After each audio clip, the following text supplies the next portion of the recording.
Welcome back, everybody, to Derailed. Jake Schyvinck here. You will see that JJ Lahey is missing. Where is he? Well, the chat probably already figured that out because he's talking about my ties. But he is not here this week.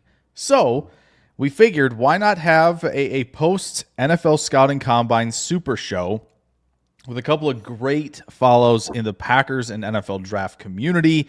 We have Mike Kawano from Ope Packers Podcast, and we have Brian Maafi, of course, the architect of the Packers thresholds, big Packers and draft guy, already has rankings out. We'd love to see that. So welcome, guys. It is an honor to have you both here. This is going to be a great show. We're going to the chat might not even be like existent to us. We might just get so deep in talking ball that we might just think they're not here. So welcome, guys. And if there's anything you want to add real quick on like follow me here, doing all this, go for it. Whoever wants to start. Brian, you want to go first? Yeah, you need to see my at there on Twitter. I just write for Gridiron Heroics. I write draft and Packer stuff. And of course, the Cheesehead TV draft guide, of course, doing the edge rushers and also doing a feature article on players who won't be Packers, who don't meet the thresholds and that type of stuff. Perfect. And then, of course, I also do once a week podcast with Draft Professor, usually Saturday mornings on about 7 o'clock here on the West Coast. Awesome. And then Mike is live from the car. So first off, how's it going out there? And talk to the people. Just west side traffic on Oahu. We do have freeways, but they only have like 4 lanes and everyone has to go home at some point. But nothing too bad. No accidents. Still sunny and stuff, so can't complain too much. But yeah, thanks for having me on, Jake. I know Joe and I just had you on on our pre-draft previews, and you can follow us there at Ohana_Packers. And like you said, just here to talk ball. Yeah, so let's definitely do that. Let's kind of dive in here. I want to start here with you guys just because it's new, it's fresh, it came out today, right? DK Metcalf has requested a trade. Seattle has, said that they've gotten offers. There's a whole lot of reporting stuff going on with that. You can't just, you try to, figure out what's happening. You really don't know what's happening. It's fine. But yeah, I want to get your guys' takes on that. On like, would you potentially trade for DK? What would you be comfortable giving up for DK Metcalf? And maybe what you think he sort of adds to the room if Green Bay does in fact land him. Brian, go for it. What do you got? Okay. I don't know, man. It's a complicated question. Yeah, we're starting out big. We got to go big early here. Yeah, people are waiting for the chat to derail us. Would I do it? I don't know. Like, I didn't love him coming out. I mean, obviously he's proven to be a better player than I thought he was going to be. But I don't know. But still, to an extent, like some of the issues he had coming out are still there. Like, he basically runs like 3 or 4 routes for Seattle. He's really good at them, but that's basically what he does. And LaFleur likes his guys to be able to do different things. So I don't know if that's a great fit in the offense. But then again, he's a freak basically. So it's kind of one of those things. Like, I don't know, like, is he a fit? Is he not a fit? I don't know. It's like, I don't know. It's one of those things that, like I said, I mean, would I do it? Probably not. If they did it, I'd be fine with it. Like, I would understand why they did it. As long as they don't overpay him and give him $30 million a year, which it seems like that's kind of the going rate. Well, there is that. Yes, there is that portion of it for sure. Yeah, of course, the compensation. I mean, I don't know. Like, it feels like maybe a third or something, and some swaps or something like that, or we throw in Dobbs and it's a third to them. Again, I guess that's okay. Yeah, I guess. I don't know. Or throw them. Well, I don't think they would do it, but throw them Watson or something like that. But he's come off the ACL, so I don't think they want an injured player. Yeah, I do like the idea of. I like the idea of DK, Watson, and Reed because there's so much explosiveness on the field at once. Right. That vision is nice, but when you talk about like what Wicks does and what we know Wicks can do, that is something that I don't. Maybe Reed has it. I think at times he's shown that he has kind of what Wicks has in terms of that. But yeah, it does kind of like, okay, where's the like, go get me a bucket on this specific route on third down? Like Reed could probably be that guy, but there is a little bit of that. Mike, your thoughts on the DK trade, what you'd give up, how you'd feel about it, you know, and a cherry on top if you like. Yeah, kind of to echo what the both of you are saying is like, if you went the route of, you know, whether it's Dobbs or Wicks and, you know, like a late day 2, early day 3 pick, you'd have this really explosive this really explosive pass catching top trio and stuff. But yeah, like this gets into that area of where, you know, I've kind of stood steadfast that Watson can be the number one thing that scares opposing defensive coordinators, but he's not gonna, you know, I'll be glad to be proven wrong, but I don't think he'll ever do the things that'll make him a quote-unquote wide receiver 1, which is the stuff that Jennings did, Driver did to an extent, Jordy grew into that role, and Devontae obviously did it, where it's like, you know, this guy can run, like Brian said, he can run whatever route you give him, and he's going to create, you know, he's going to create a reception. Whereas Metcalf is kind of like a bigger Watson, if that makes sense, where, you know, he's not the most precise route runner. He's not going to separate on an underneath route. That's just not his thing. You know, if it's an underneath route, it's going to be because he's running away from coverage on like a shallow drag or something like that. But, and you know, that's the kind of funny thing where Dobbs and Wicks are the two guys being talked about, because Dobbs is that guy for the offense where it's like he's the guy that runs the third down slants, the third down in cuts, the third down quick outs and stuff, because he's, you know, he's not elite at any one thing.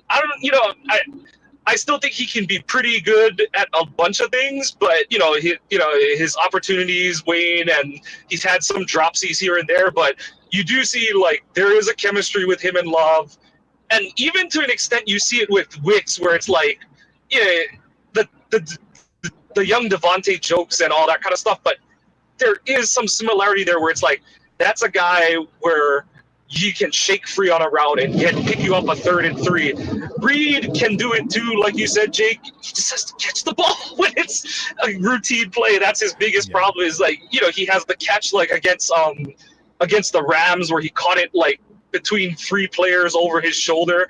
But then, you know, you have the 4th down play against the Vikings, where it's just a routine in cut, and it's like, bam, hit him in the chest and falls down kind of thing. And I do think he can be that guy. That's the kind of stuff he's got to do if he wants to be that kind of guy. But yeah, the diplomatic answer is it all comes down to price point, both in terms of what you're sending out in a trade and then what you're ending up having to pay him afterwards. And I know some people will say like, oh, the cap's going up, so does it matter that he's today a $30 million receiver and all that kind of stuff? But like Brian was alluding to, it's hard to pay a guy who's, you know, I don't want to say just a vertical threat, but it's like it's a lot of jump ball situation kind of stuff. You're not getting the precision route running. And sure, Green Bay could go and find that guy in the draft. They could hypothetically work money around and still sign Devontae too, you know, depending on what sort of deal works out there.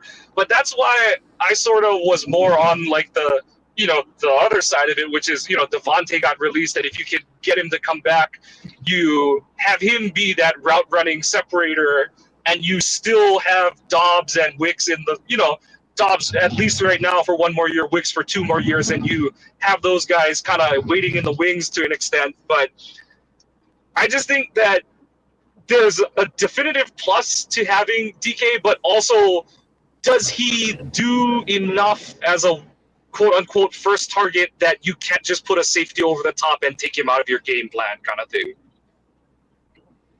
Yeah, I think, again, all great points. I think if the one thing I think DK does give you at least a little bit is I think his gear down ability is a little bit better than Watson's in some regards, where because he's so big and fast, right, teams have to be like, well, we can't let him win down the field. So it'll at least open up some more of that vertical plane that he can run. But I do agree, like, do you want him running the deep digs on third down or the comeback routes on third down, I feel like I'm a little more hesitant in that. And I feel like those are, if you had to put like on like a billboard, like what are the big boy routes? I feel like those two are two of them at the very least. And it's like, can he run those precise enough, route depth enough, right, to where like, okay, this is going to be there on time. He can make this play. There's no doubt the big, fast, that equation is helpful at times because he can just outbody guys and, as you already said, run past guys.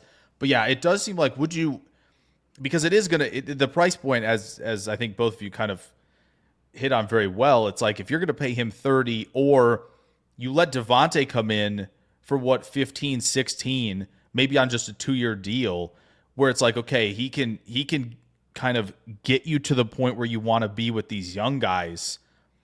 And, it doesn't, kind of throw a wrench maybe in your long-term plans as much. It feels like that's maybe the safer option for them. I do think though, and I want your guys' takes on this. If Green Bay's going to go receiver in the draft, do you want them to go the route running type of like go get the buckets at all 3 levels? Or do you trust in Dobbs, in Wicks, in Reed to the point of like, all right, let's go find the explosive player at wide receiver, right, to kind of ease the Watson, right, the lack of Watson issue? What direction would you like to go maybe in the draft then in terms of, and if you want to comment on Devontae as well, Brian, you definitely can, but is there like a direction you're leaning if Green Bay goes wide receiver? Yeah, they need the explosive guy just because, Wicks and Dobbs, and they're not really explosive. Reed can do some explosive stuff, but he's still more your slot. They don't really have much explosion right now with Watson out, so that's kind of what they need right now. As we've talked about, not a great draft class, wide receiver. Yeah, T. Higgins. Yeah, no, would have helped. Yeah, trade love for T. Higgins says too old for this. That's hilarious. That's really good. Right? That's a really good bit though. I like that. Yeah, but I think if maybe they drafted Sebastian Castro and put him at wide receiver, that would help. I think that would do it. Yeah. It could. Right. Yeah. But as far as Devontae, I don't see the point in it right now at this time. Like it just doesn't make sense because he doesn't bring enough to the offense to make a difference. And it's been 2 years since he left, and he's still a really good receiver, but I just don't see the point in it. Especially young roster and stuff. He's gonna kind of hurts the young guys to an extent. And of course, he was never super explosive or fast anyway, so he doesn't help that problem at all. So yeah, I think more than likely, they'll take somebody in the draft, probably in like, second, third, fourth round, maybe bring in MVS, and then just kind of go from there and hope MVS can kind of hold on for a year maybe, and then the draft pick can kind of become the guy the next year or something like that. Do you have a prospect in mind? Next year. Do you have someone in mind as the speed guy that maybe you would like, perhaps? Well, all right. There's the ones that everybody knows. Everybody's been talking about. Sure. Excuse me. Of course, everybody's been talking about Jaden Higgins. Everybody's been talking about him for a while. So, Of course, him. I kind of feel like it's one of those things with Higgins is like everybody's been talking about it. Everybody wants him, so he's not going to be Packers. Somebody's going to take him, 2-3 picks before Green Bay in the second round or something like that. Yep. Yeah. And then Packers Twitter is going to melt down and they fire Goody and all that type of stuff. Yeah.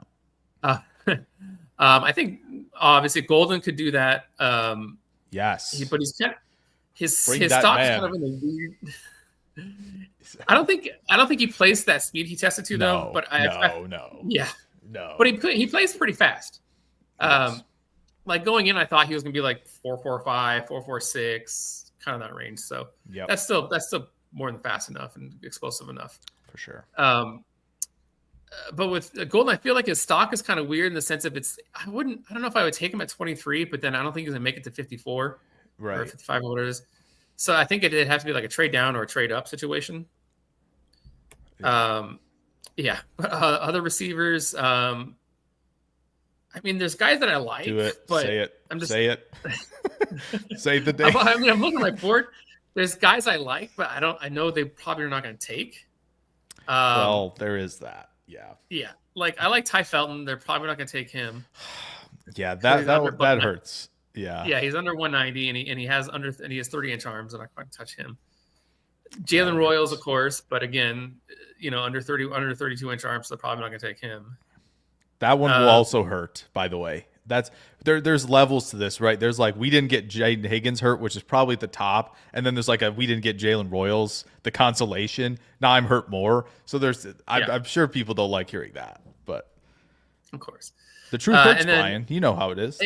Of course. So it's like I'm already ready for it. Yeah. So when it happens, I'm just gonna be like, eh.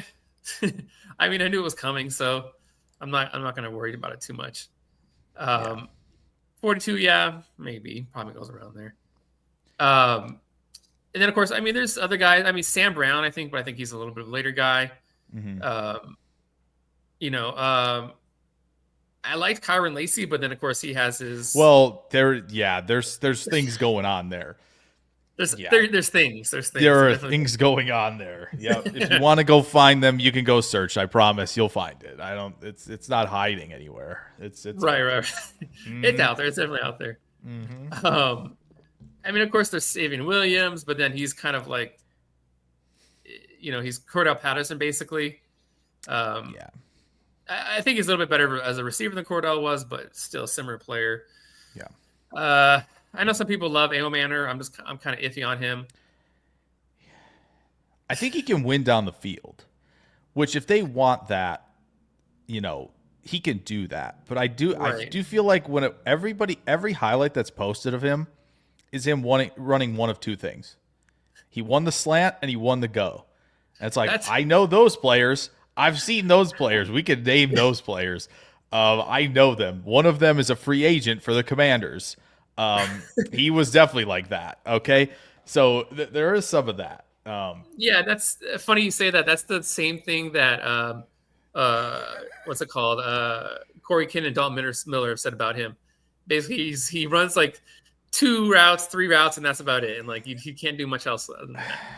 It's like either they're not asking him to, or like he can't. Like it's one of the two. And like, where do you? Because obviously their QB's not good, but like it's one of the two. And do you want to? Does it want to be? You want to be wrong? And like, oh, he can do this, and yeah. Yeah, it's one of those things, that you're like, I don't know. Was he not asked to do it? Yeah. Or can he just not do it? I don't know. Mm-hmm. Like, and of course, there's guys that are like pie in the sky. We know 100% the Packers are not going to take like LeJounte Wester. They're not going to touch him. I would love to have. Oh, that's funny. The Wan'Dale comp, folks. Right. I would love to have Wester in Green Bay, but we know that's not going to happen. Yeah. That would be awesome.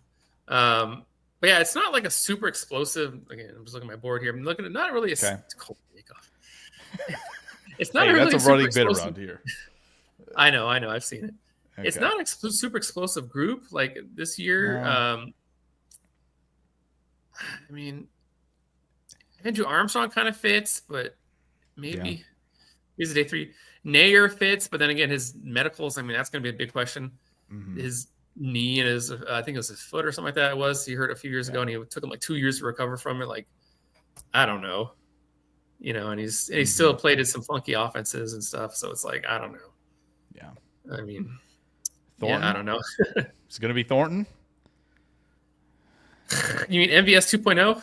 Well, if that's what they need, right? We talked about bringing in MVS a few minutes ago. Yeah. So if they need that, right? If they need it. I mean, some people have compared him to Watson, but I don't. Yeah. I see it, like I said, I see him more MVS than Watson. Yeah. Okay.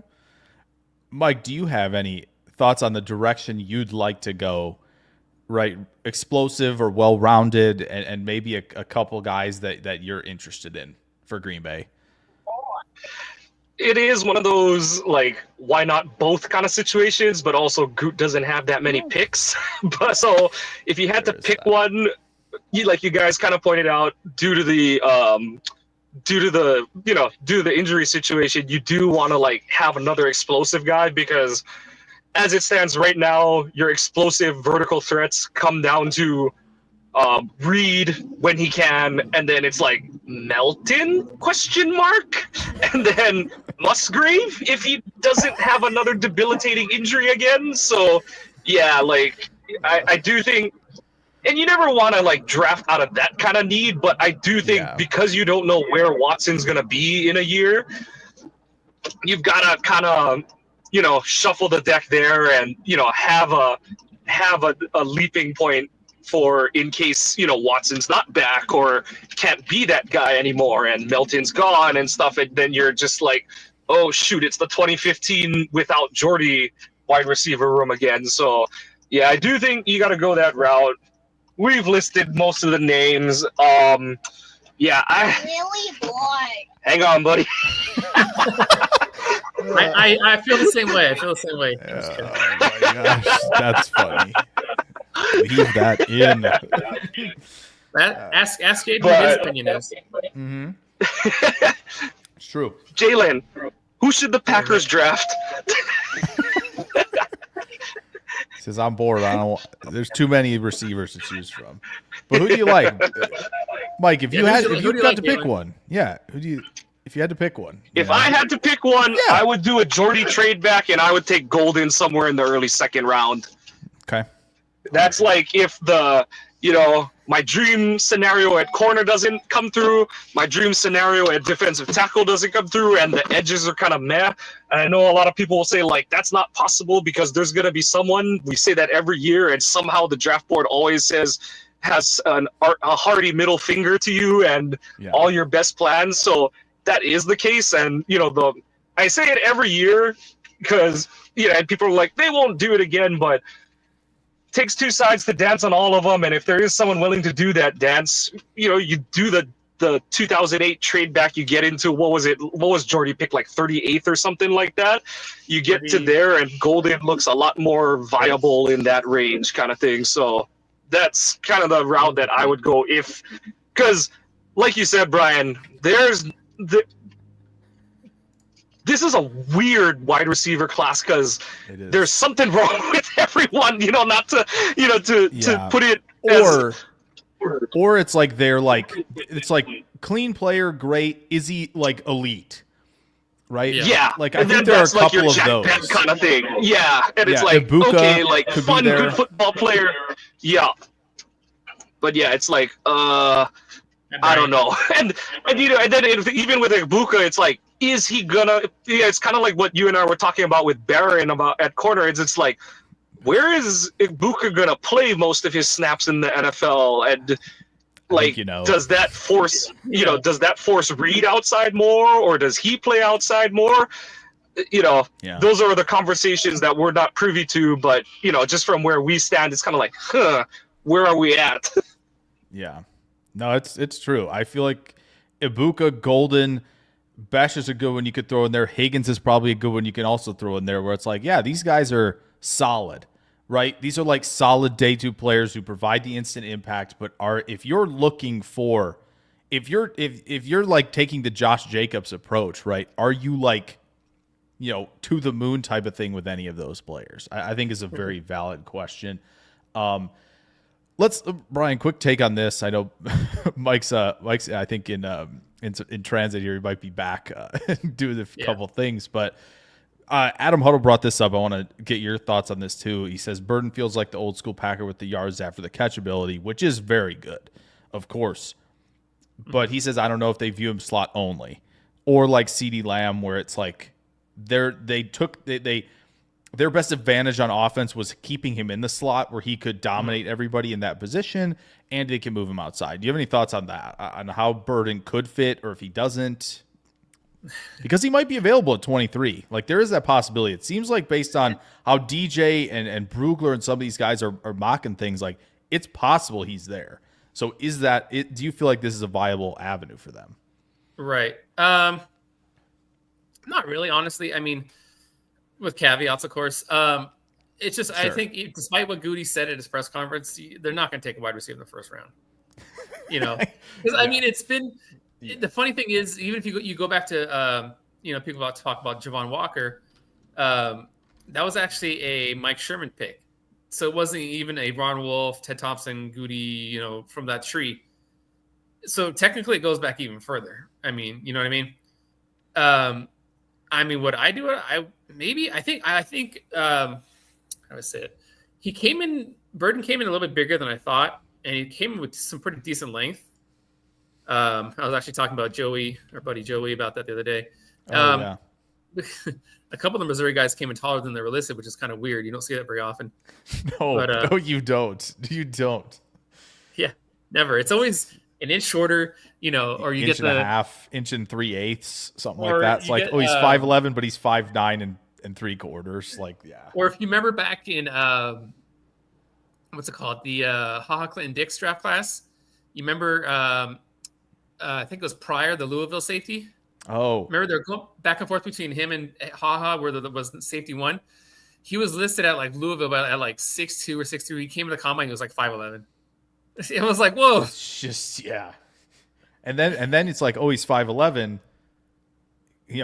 Then you go back and watch him from that scope, and you're like, he is that small. Like, yeah, that's very true. Yeah, but back to Burden. But with him being 6'206", and over 31-inch arms, I think, baby hands. I think he can play. I honestly think he can play on the outside. Getting too old for this with the baby hands gets you elected president. My goodness. It's true, right? It's true. Oh my goodness. But I think he can play out on the outside with his length and his size and stuff. Mm-hmm. But as far as how the Packers would view him, I think they would view him as a slot only. Because if you look at historically, all their outside receivers have had at least 32-inch arms. And, Burden was like 31 and a quarter. I think it was. I have it here. 31 and a quarter. Okay. So they would likely view him as a slot only, or more or less a slot. So I don't think they would do it. But I personally think he could. But, yeah, I think they would basically view him as a slot. Yeah, I think that's fair considering, Missouri never really. They always want to get him the ball because of how good the skills are after the catch, right? How rare the movement is, which is totally fair on their part, right? And they're trying to, in college, they're trying to do the best that they can and get their guys in the best spots so they can win and not really worried about the league. So yeah, that's one of the tougher, I think, evals there because you see it sometimes. You see the route running and all that. But I do think there is a little bit of work to do. Okay, we'll shift gears here. I want to get thoughts on this because it's post combine week, and I want to save if Mike comes back for the last bit on what Mike and I were chatting about a little bit before you hopped on and we started. But so I want to frame it like this. For the Packers in general, right, where did you have like certain players that either like after this week locked in and you thought they were good, potentially Packers, right, no matter the round, doesn't matter. You thought, yeah, they're going to be Packers. They confirmed it. And then are there any guys where you looked at them and you go, they might be, they're on the line and they come in and, oh, yes, no, this is like they're going to be within the thresholds. Green Bay's going to have eyes on them. So do you have any players who kind of maybe meet both of those? I have some thoughts as well, but I definitely want to get yours because you have all the measurements down, the thresholds, you got them all memorized up here. I got to look them up every time. I bring up a player for the chat here sometimes in our little group chat, and Brian will go like, "No, he's not Packer." I'm like, "Oh darn." So yeah, do you have any players who like confirmation? We're good. Yep, they're there, and then maybe some guys where you go, "Yeah, they on the fence," and they come in and they do exactly what they need to. Either testing wise or measurement wise to kind of confirm it. Right. I see what you're saying. Okay. I think, in a way, I guess you could say Higgins. I think we kind of knew he was gonna fit, but yes. at least the athletic testing confirmed it. So that was the only question going in. Like, on his film, you see the speed, and you see him be able to get deep and be able to stack DBs and that stuff, but. Sometimes with college, sometimes you see it on the film, but then the guy tests and you're like, oh, this guy's slow. He's just beating slow corners or whatever, So yeah, that at least him, he confirms, of course. Just trying to look at my board real quick. I'm just trying to think. Yeah, and this is Jaden Higgins, not Jay Higgins.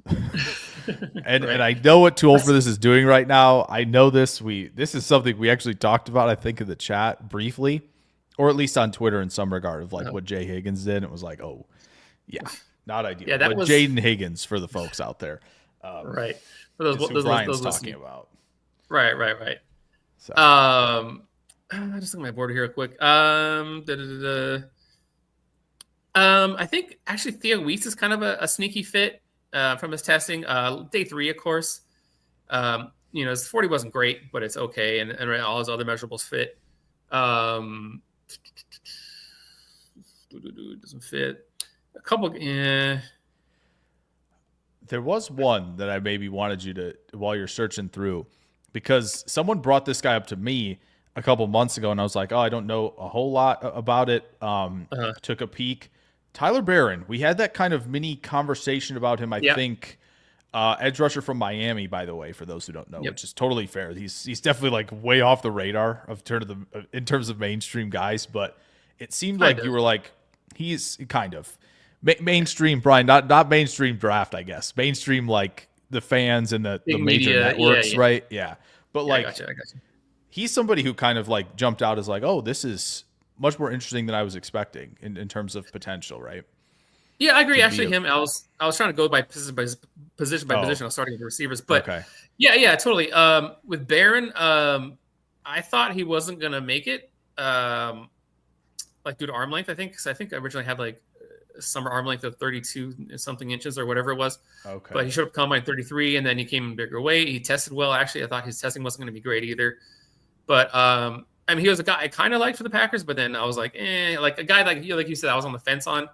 I was leaning towards not being a Packer, but after his combine, he's definitely a Packer. So yeah, he's definitely a guy. Jared Ivey he didn't really test much, but Jared Ivey impressed me a little bit as far as he dropped some weight and stuff like that. So at first I was like, he's probably not, because he was like in the 280s or whatever it is. Yeah, there you go. There's Tyler Barron. Yeah, there's Tyler Barron for the chat. Yeah. I was actually surprised by his 40. I was like, oh, okay, he's a little faster. Well, a little more explosive than he seems on film. Maybe it's just something I'm missing or something. I have to go back. Or he's got the good training. He got all the training sessions ready to go, and he was ready to roll with the testing. But still, I mean, kudos to him for at least putting in the work to potentially get there, right? He got a good arm length extension coach or whatever. Yes. Oh, the hand ones are the funniest ones. The hand ones, yeah. I mean, they're there. Yeah, but I'm trying to think. I mean, well, actually, on the negative side, I'll say Princely Umamian. He dropped like 20 pounds. Yeah, and he still didn't test that great. Yes. I mean, his testing was okay, but it's not like at 244 you would think like he would run like a 4.6 or something like that, and I was like, like that's not great, Yeah. What I'm trying to think. Actually, Landon Jackson, I was a little surprised by him. Oh, yes. So obviously, Mon Mielen here on the screen, right? 6'4", and 244, down from 264 at the Senior Bowl. Absolutely wild. Looks crazy. Like, Brian, the 3 cone is obviously, I think you might have mentioned that that is not I have to double check, but that's 753. I'm just trying to think. I think that's like borderline for the Packers. I'd have to double check, but it might be a little over. I know it's sitting close-ish to the 60th percentile there, which, again, not the worst, but when you're like, this is your game, bend, flexibility, change of direction, little surprising there for sure. And of course, the weight, they like their guys in the 260 range, so that's kind of not great. And then, really quick, day 3, they kind of bend it a little bit, right? You can go upper 250s maybe, right, and kind of be in range, if I'm not mistaken there. But this is not ideal, folks. Because like we had with sorry, what's his name? I got distracted. What's his name from South Carolina? Princely. Or Egg Marley. Sorry, I don't want to say Princely. Egg Marley. Testing wasn't great, but the size and length was there. Mm-hmm. The 33-inch arms, close to 260. He was 258, not that far off. So that was there. But like I was saying earlier with Landon Jackson, I mean, we always knew this. We always kind of knew the size was going to be there. But the testing was what surprised me. Because on film, he doesn't look super explosive or super fast, but he was always like a power rusher, which is kind of the Packers kind of generally like. Yeah. But, I wasn't expecting a 4.68. I was thinking like, right. 4.8, 4.7, something like that. And in explosive testing, I was thinking maybe like, I don't know, like a 36 vertical, a 9.10 broad, 9.11 broad, something like that, So, and then he obviously looks like he did drop the weight, 264. He was, I think, 275-ish, 274, something like that, the Senior Bowl.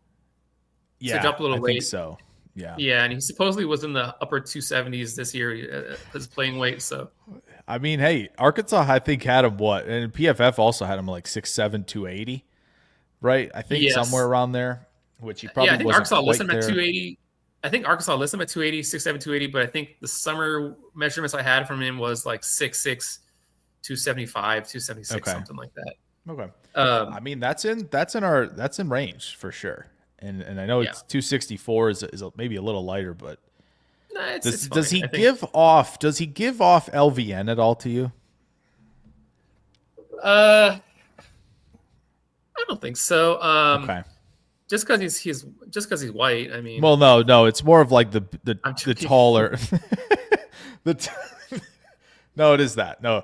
Also he's House Harkonnen, right? So you got to be worried. Maybe the character concerns are there, right? And he was a Russian contract killer in Barry. So yeah, that's right. That's another one. Yeah. Oh man, that's a lot of good stuff meme wise that came out from Landon Jackson there. But yeah, right. So yeah, you think maybe more flexibility from your perspective on him relative to what LVN was, perhaps, and maybe not quite the like I can run through your face all the time like collision guy, but that's still kind of his game. But but of course he didn't do the agility testing. He didn't. Yeah, probably for a reason. Potentially. But like a lot of people didn't do him. So who knows, right? But like on film, he's not super bendy on film anyway. But like I said, just the thing that kind of more surprised me was he was came up a little more explosive, a little faster than I thought he was going to be. Maybe it's probably due to the dropping the weight. And I think just watching him play at Arkansas, a lot of times they had him almost like head up on the tackle. I'm just like, oh man, like what are you guys doing? Yeah. I mean, they split him out sometimes. They had him stand up at times, but they had him like heads up on the tackle a lot of times. Yeah, and I think just a lot of times, I don't know. It's. I want to see him and like see how he works, how he does attacking the corner, trying to work the corner instead of always trying to go through a dude's face. Yeah. But yeah, like he definitely his athleticism definitely screams Packer. So yeah. That's definitely one of the guys that's like, oh okay, yeah, like he's before it was kind of iffy. Now it's like, yeah, he's definitely a Packer. Yeah. And I just want to bring that. I wanted to bring the LVN stuff up because again, I think a lot of people they're one of two things, right? They're in the acceptance phase of things. We're like, yep, nope, they're drafting the big dudes with the length and more power and some explosion rather than any of the bendy guys. Yeah. And there's some that are like, we can't leave without one. Like we have to have something different, right? And it would be great. Don't get me wrong. It would be awesome to have a Princely Uwan-Mielen or a Donovan Ezaraku. We wish Ezaraku would have just put on, a few more pounds. And Kawano and I, of course, who was in here, a little earlier, hopefully he comes back here near the end of this, but like, it was just we kept putting in the chat, like, please just add like 5, 8, 10 pounds and like test the same way. It feels like they're not going to do it, right? Like they're not going to go outside, especially in a class like this where there seem like at least to me, there's several options. Both on on day one, there's a few, right, that we could maybe talk about. It's definitely several on day two, and then as we've already mentioned with Barron, right, there are guys on day three that they go, we can go a little bit lighter, but we see this type of player. It just feels like, and I'll let you go after this. It feels like they're not going to make that a thing, right? They're not going to stray from the path at all. No, I mean, Goody basically confirmed it. at his combine presser. I can't remember if it was one with the local media or the main one, but I think it might have been the local media one. And this is where I was trying to steer you because I know you wanted to bring this up. If you want to bring it, I don't care. No, go ahead. Go ahead. This was it's perfect. I bring it up on Twitter all the time, and people don't want to listen. You do. Like, oh, the Packers are going to draft James Pierce. No, they're not. No. They're gonna. And there might be a situation where they watch him go right by, based on some of the stuff that's been going around. So, that too. Prepare yourself for that, potentially, Packers fans. Right, like Pierce being available at 23, and them saying no, thank you. But yeah, go ahead on the speed rusher thing because you said it was more local. I can't remember if it was local one or the main one that he said that. But yeah, he was like, he basically said that like they like, I'm paraphrasing basically, but it was something along the lines of basically they like the bigger guys because it's nice to have those speedy guys, those DPR type guys, who come in on third downs and this and that can bend the edge and can give you something. But if your starter gets injured and that guy has to become the starter now, okay, well, what are you going to do? He's not going to be able to defend the run. He's going to wear down, all that type of stuff. So that's what they're worried about. They want their backups to be able to play or start if a starter gets injured and not like them not have to make like wholesale changes to the defense and how they run the defense or worry about like, okay, well, now like we're just going to get outside zone runs all the time and our defensive end is just going to get buried. That type of stuff. So yeah, I mean, and this is why too, right? Because of this guy, because Texas A&M said that they played him. He said, I played out of position because Texas A&M wants to defend the run. I think it's a great kind of way to segue to like Green Bay also thinks that right now, especially because of the defensive change they've made right into the 4-3 where like, no, we want to make sure the edge is being set before you're getting into everything. That's why guys like Scorton might be a no, especially if he's dropping weight like this. Well, I mean, that's actually good. It helps him for Green Bay because, I mean, like his film from this year was not as good as last year. Right. And he even said that Texas A&M had him bulk up to like 285-ish, 280, 285-ish. It looked it. Yeah. Because you go back and watch his Purdue film and, he's making those crazy spin moves and stuff. So I think the drop weight. I still think he's a Packer. Okay. Obviously, the drop weight help, and I want to see him run and all that stuff. So his testing and stuff. But he's definitely a Packer. I think. Okay. Perfect. Yeah. Why you thought he might not be? I didn't know if the height was the problem. Oh no, the height's okay. Like it's the length for the Packers actually. Okay. Because I mean, if you remember Nick Perry, he was like 6'2" and that's right, 6'2.5", I want to say. I have the numbers. I have to look it up, but it's like he was like 6'2.5", something like that. That's right. Yeah. So I mean, see, this is why we got Brian on here. He's got this poll from way long ago. This is why he's here, man. This is why we got to have him on more shows because he's encyclopedic Packers draft pick knowledge. But go ahead. Sorry. No, it's okay. It's okay. But another guy actually I was thinking about mentioning I was on the fence before about was Kyle Kennard. I'll bring him up for sure. Oh yeah. So because going in like at the Senior Bowl, he was I want to say 240 something. He definitely was because I remember like, oh no, it's not going to happen, is it? Yeah. Because I know he was a guy you liked, especially you brought up several times leading up to the Senior Bowl. So. Yep. Yeah. So him coming at 255. That's or 254 or whatever. I think that's the weight is close enough that if he's there second round, third round, that they would take a look at him. They would take a shot at him. I mean, the arm length is there. That what they like definitely because they like minimum 33, but 34 is amazing. They love 34. So and of course the good testing. Got to say explosive agility, of course, but I mean, and then a decent bench press that help. I mean, they're not super into bench, but at least that helps a little bit. And yeah, I mean, he can bend the edge for sure. He's explosive off the edge. He's who was else? I was watching him recently too, again, and he had like 3 sacks in one game, and he was just destroying the tackles. Another guy who actually fits too. Also, really quick on Kennard, just before you pivot, I love the way that he converts the speed and explosion he generates into power. He doesn't go right at guys.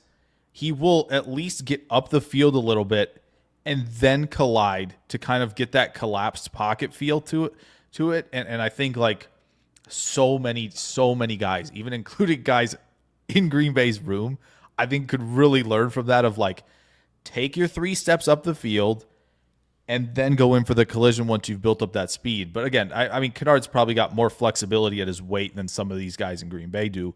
But it is nice to have a player who understands, how I can set this up while also having kind of that threat to win outside. And I feel like he does that really, really well.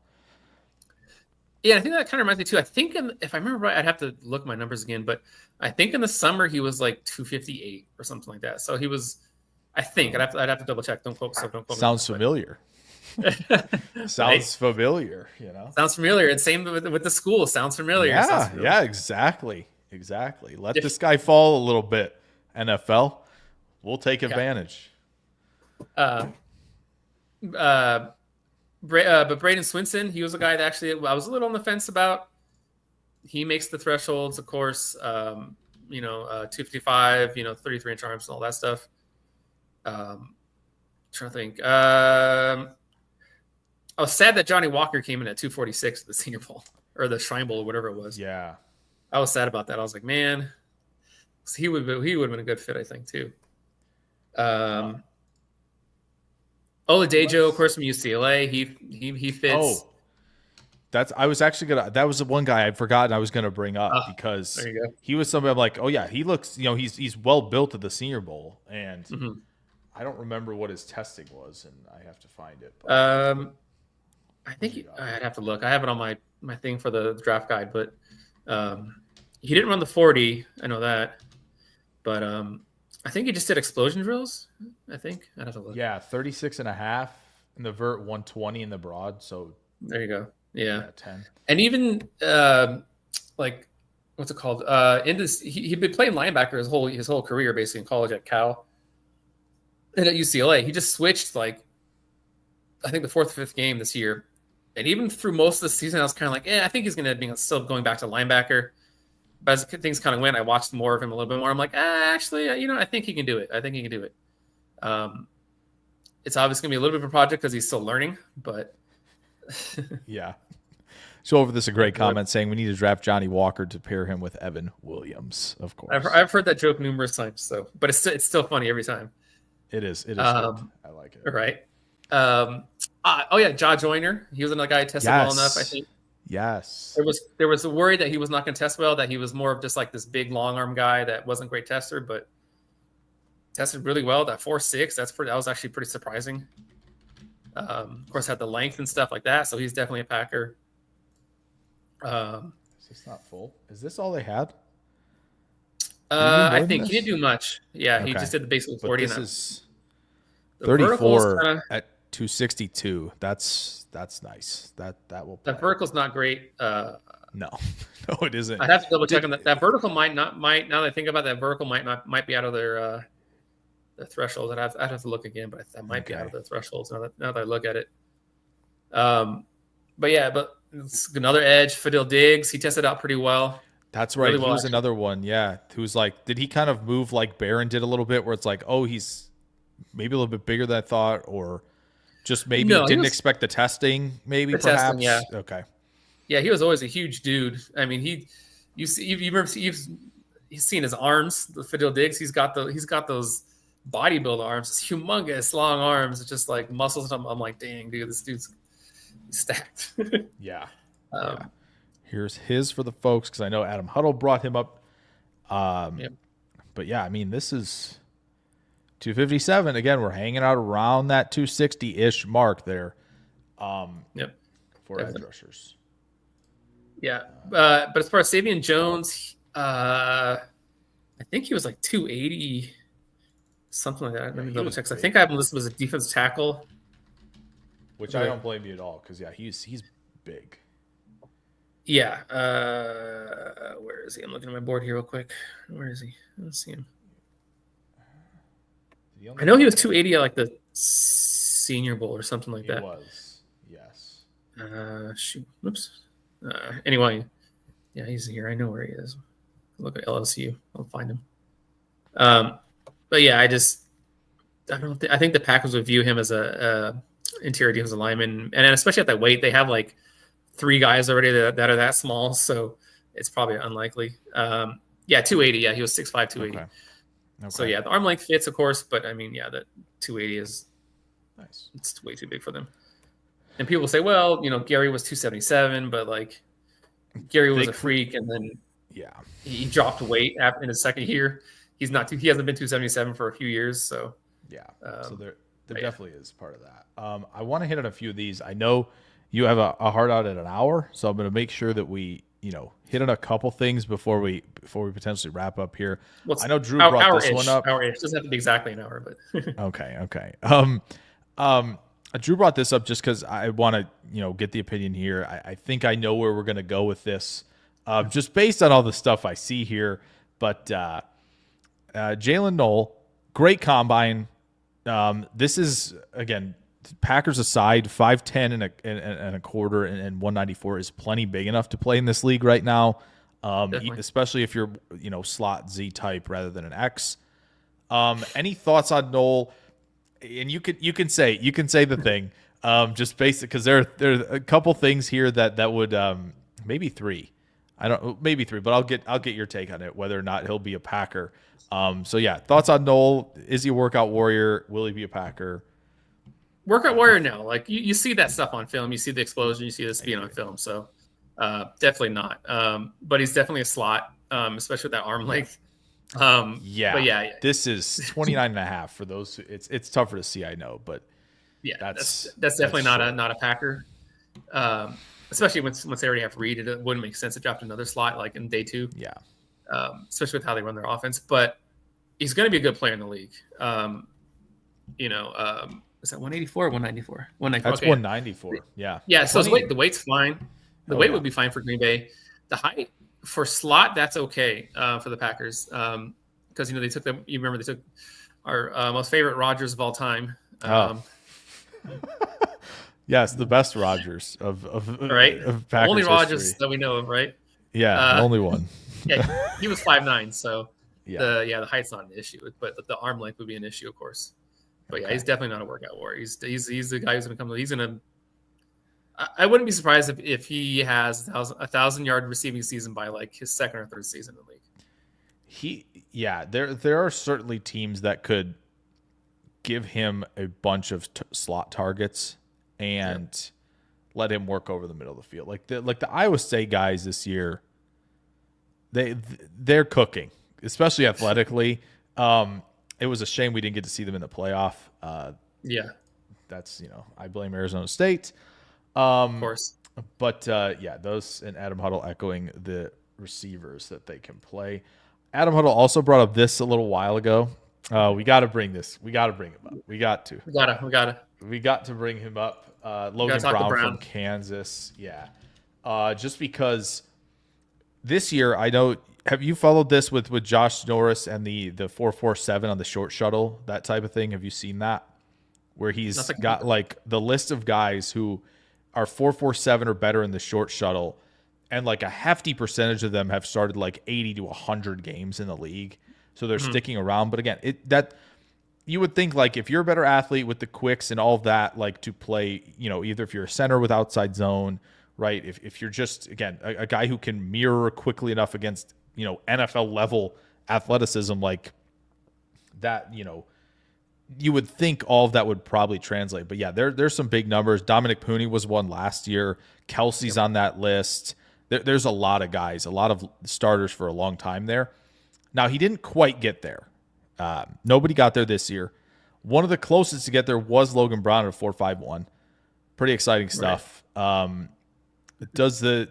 Other than, I think you mentioned off-field to me, I've heard you've mentioned that. Other than that, purely from like a measurables athleticism standpoint, how are we looking here? We thinking a kick inside to guard though? If so, is that how they might look at it? No, I think you start him at tackle and see if he can hang there. I think he can hang there just because the agility numbers are pretty decent, pretty good actually, and the arm length is fine. So I think you throw him out there at tackle and just see if he can stay. If you can't, you kick him inside. At worst, you get a good guard out of it. But I think off what I've watched on film on him that he can stay there. Like we said, the off-field stuff is a question, and then of course his past injuries, the medicals is going to be a question. They're going to want the Packers are going to want to be sure about that stuff because they're super conservative about past injuries. So yeah, is it possible? They probably maybe met with him at the combine. Obviously, there's a lot of meetings at the combine that don't get reported. Yeah. Right, they're doing that. Like I don't think some people may not realize how long the days are for some of these guys who are doing all the testing and the meetings and like even days before that and after. Like there's a lot going on. Yeah. Is it possible he's one of their top 30s where they like bring him in, check on that off-field stuff, check on the injuries? Could he be one of those perhaps? Just because we're looking in pretty good range here for everything else. I think that's a good possibility because, like you said, the off-field stuff they're going to want to find out about, and then of course they're going to want to poke and prod. I think it was his knee that he hurt at Wisconsin. I think.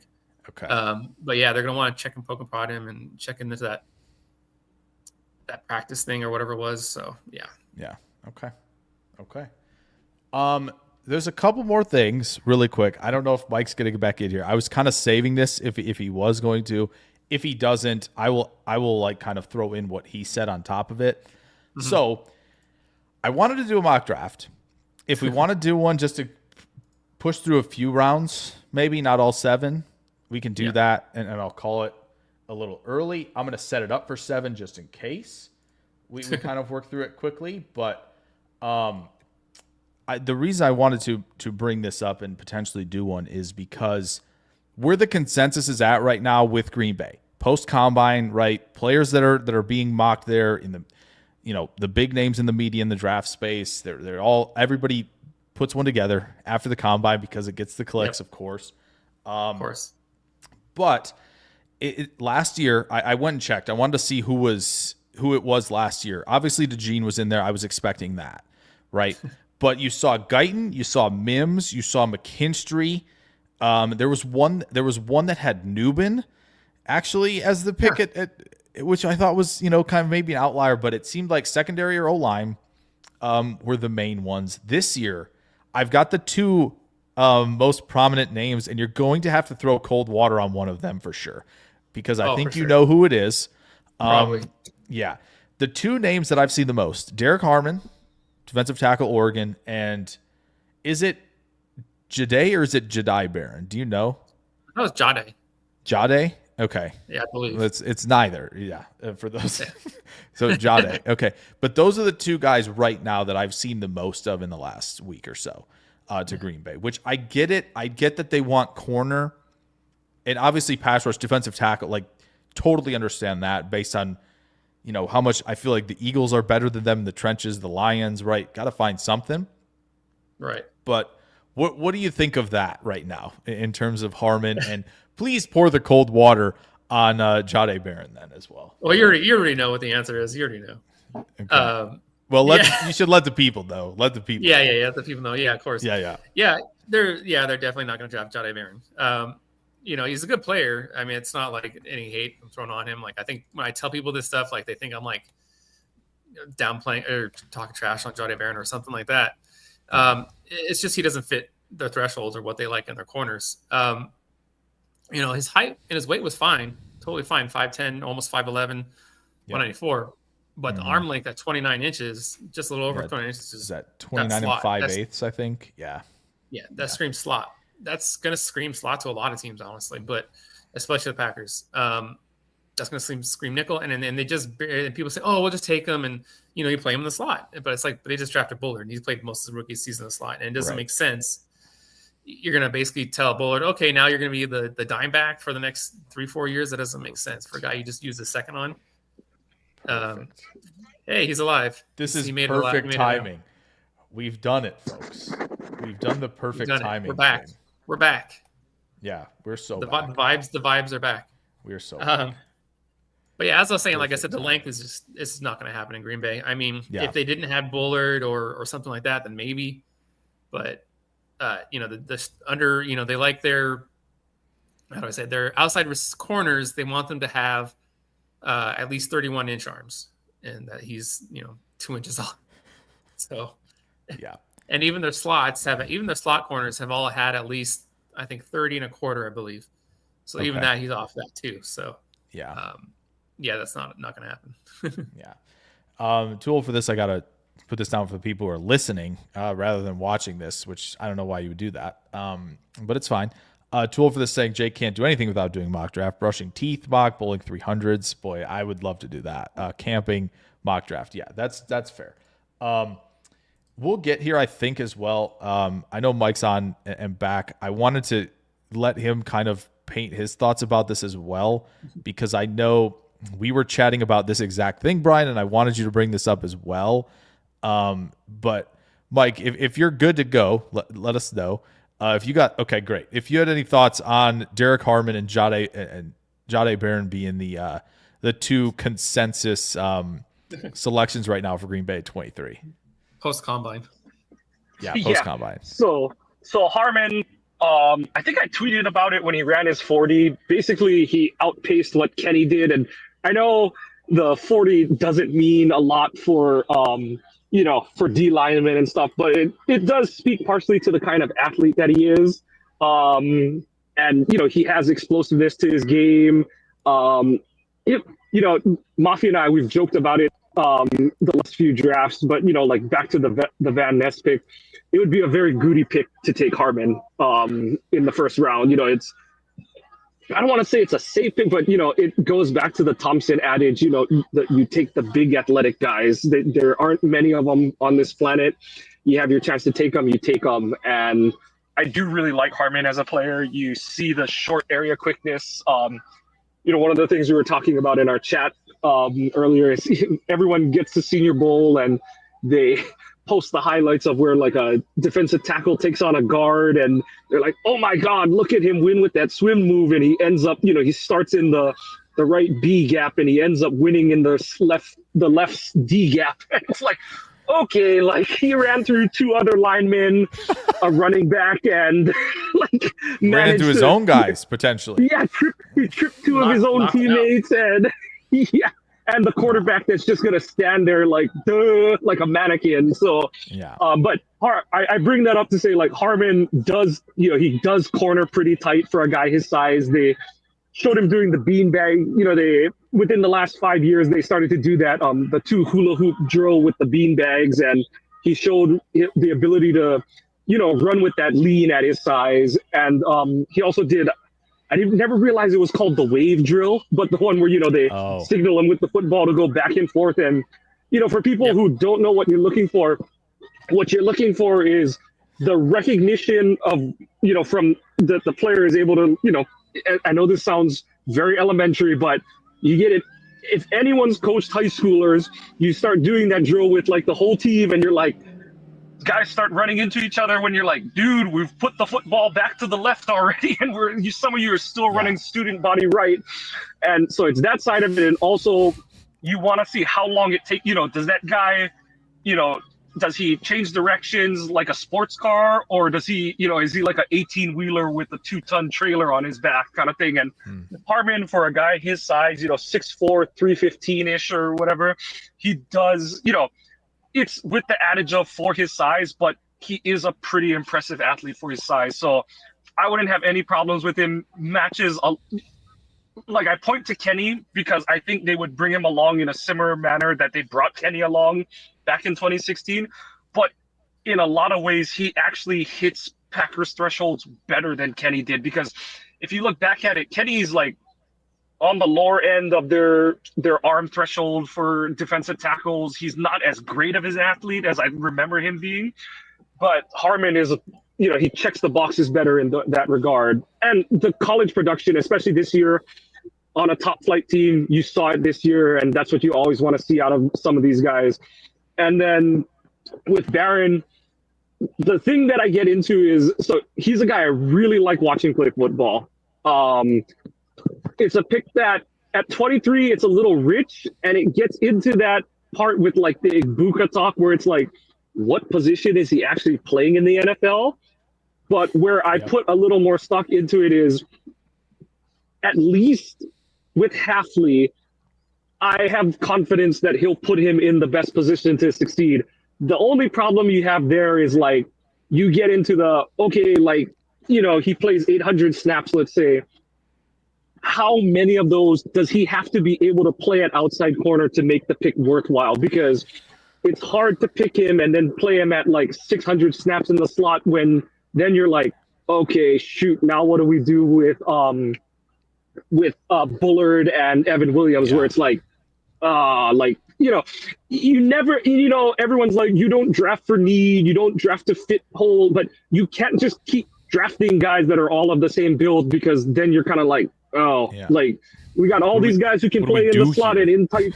Yeah, you can't, the joke is you build the plane out of blank, but you can't build the defense out of slot defenders. That just doesn't work this day. Yeah. So I do think with Barron, it's in the eye of the beholder. And it's kind of the whole, like, does he survive or thrive on the perimeter if you put him out there? And it's how you feel about that that's going to determine how you feel about him as a pick.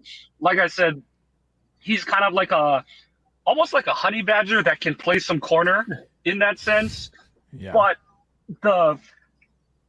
his lack of length is what's going to hurt him on the perimeter more than anything else. I like the ball skills. I like the tenacity. He has some like nastiness and some dirt to his game, but I mean, he measured up like my arms measured up kind of thing. And he's not like overly tall either or anything. So, and some people are kind of like, oh, what does it matter? But it's like, if you're not tall and, you play against, you look at the receivers in our division, just that alone, Chicago's got big-bodied receivers, in Rome Odunze, and DJ Moore likes to box out defenders. Jefferson, he doesn't do it in the physical sense, but he knows how to tempo his routes and position himself to maximize his positioning.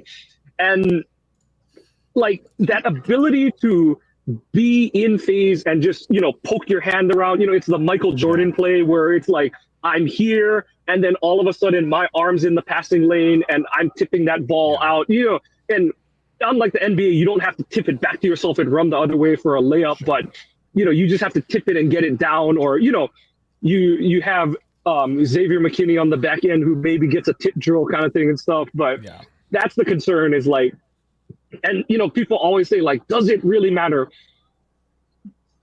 The big problem for the Packers is they need answers in the secondary and in their pass rush. If either one, and that's where it's kind of like, I'm okay taking a risk on Barron if you get a corner in free agency, or if you say sign Josh Sweat and Milton Williams to like you have sure answers on your pass rush where those two guys are going to play up, and in turn they're going to help Devontae Wyatt and Rashawn Gary play up. So then you can.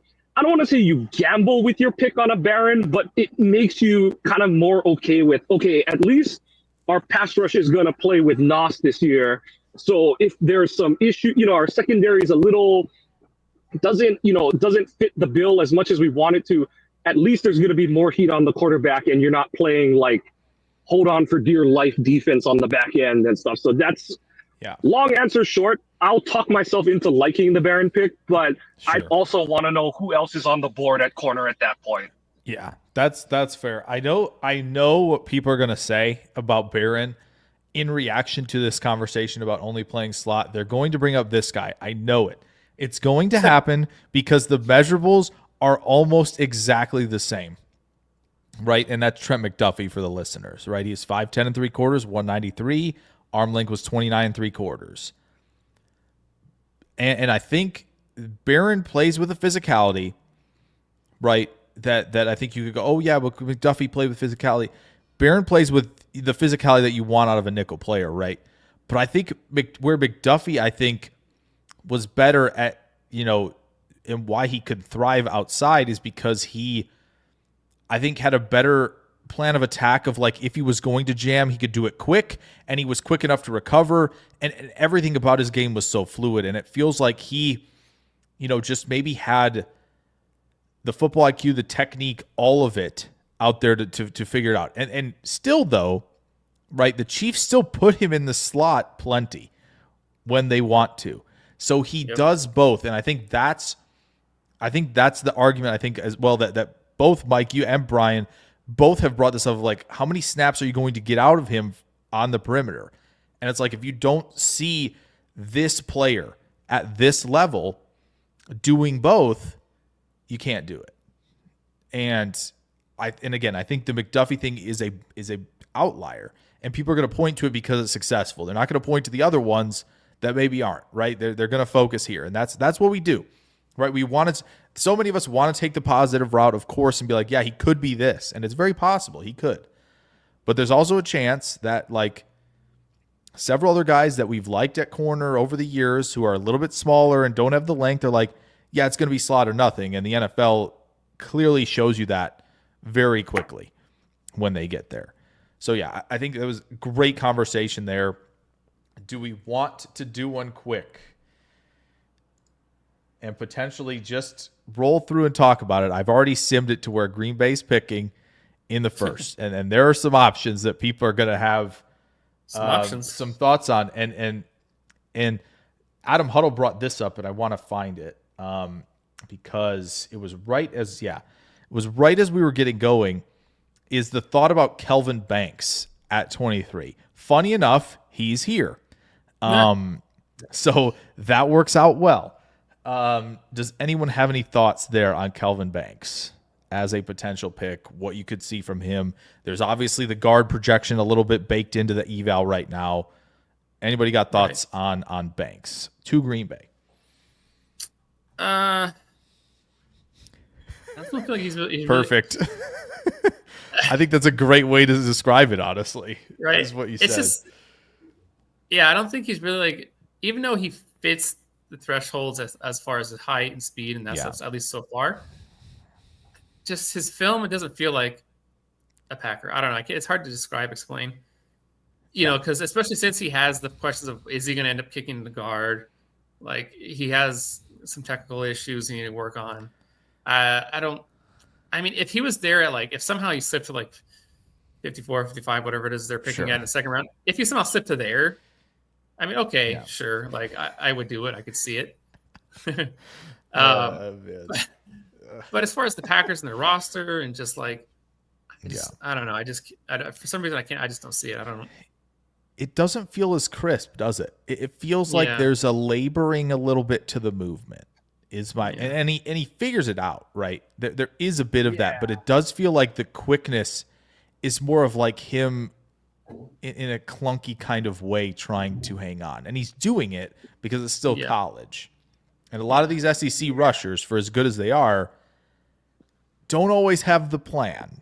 Not looking at anyone in particular that's name is Shamar Stewart, who wants to run through you every time he's rushing, but there is a sense of that. Or some of the Georgia guys, or Michael Williams, perhaps, right? I mean, anybody from Georgia, that's how they're trained. Yeah, anybody from Georgia, right? Like, there is a bit of sense of that. Mike, any thoughts on that, on Banks? Yeah, just to kind of echo your guys' point on his, like, apparent athleticism, it's the fact that, it's almost like even though he tests well, he plays, like, heavy-footed, and it you know, you look at the tackles the Packers have drafted, the guys that you're like, that's a tackle. They're all guys who you would quote unquote or call quote unquote dancing bears. Even a guy like Derek Sherrod, who wasn't the greatest athlete, you saw it on film that, like, he flowed easily off the snap, he could redirect, and he knew that he wasn't the best athlete, but he knew how to use, like, the fact that he was a massive, like, he was big and had a massive wingspan. And he was like a more athletic Orlando Brown kind of thing, if that makes sense. But he looked more the part of, like, this is a guy who could mirror on the edge where, like you said, this is going to sound so weird for Packers fans, but Kelvin Banks, when you watch him play, it's almost like he's Tosher, and Wall jokes about it all the time, where, like, Tosher shouldn't have worked at right tackle in the NFL. The technique was like, huh? And the build was what? But you just, like, the dude never got beat when he was in the prime of his career. And the concern is, like, Tosher was that at the NFL level. Banks is that, but gets beat at the college level. And like you said, there's no, like, this is a really weird one to try to explain to the lay fan, Yeah. but that's what it is it's like, it's not like he's an uber athlete who's like, yeah, my technique's not perfect, but you know what? I'm just so athletic that if I screw up, if I overset, I'll just take this quick inside reset step and I've got the inside edge sealed kind of thing. It's like oh, wait, what's happening? I've overset. Have I overset? And then he kind of like, it's half athleticism and half like jerry rigging physicality where it's like, I'm gonna like pin the guy's arm and shove him into the back of my own guy kind of thing. And like, it's a very get the job done kind of thing. But you saw where like, and I hate saying this, but you saw it against Ohio State where those guys aren't good pass rushers, but they're athletic enough to take advantage of his physical or his technical deficiencies to the point where he couldn't reset properly. And a JTT who's not a pass rusher, I joked all the time that if you're giving up sacks to JTT, something's wrong with your offensive line. But, you know, he's a high effort guy who's just a supreme athlete, strength player. And it's like he'd overset, Banks would overset against him. And JTT's like, I'm just running through your inside arm. You know, that's that Polynesian strength and athleticism where it's like, hey, you're just not there, dude. Like, I'm gone kind of thing. And so it in a sense that pick would fall into the same bin as Jordan Morgan last year, where it's like, and at least with Morgan, you're like, okay, I can sprint my eyes around the arm length, and you at least see the ability to mirror.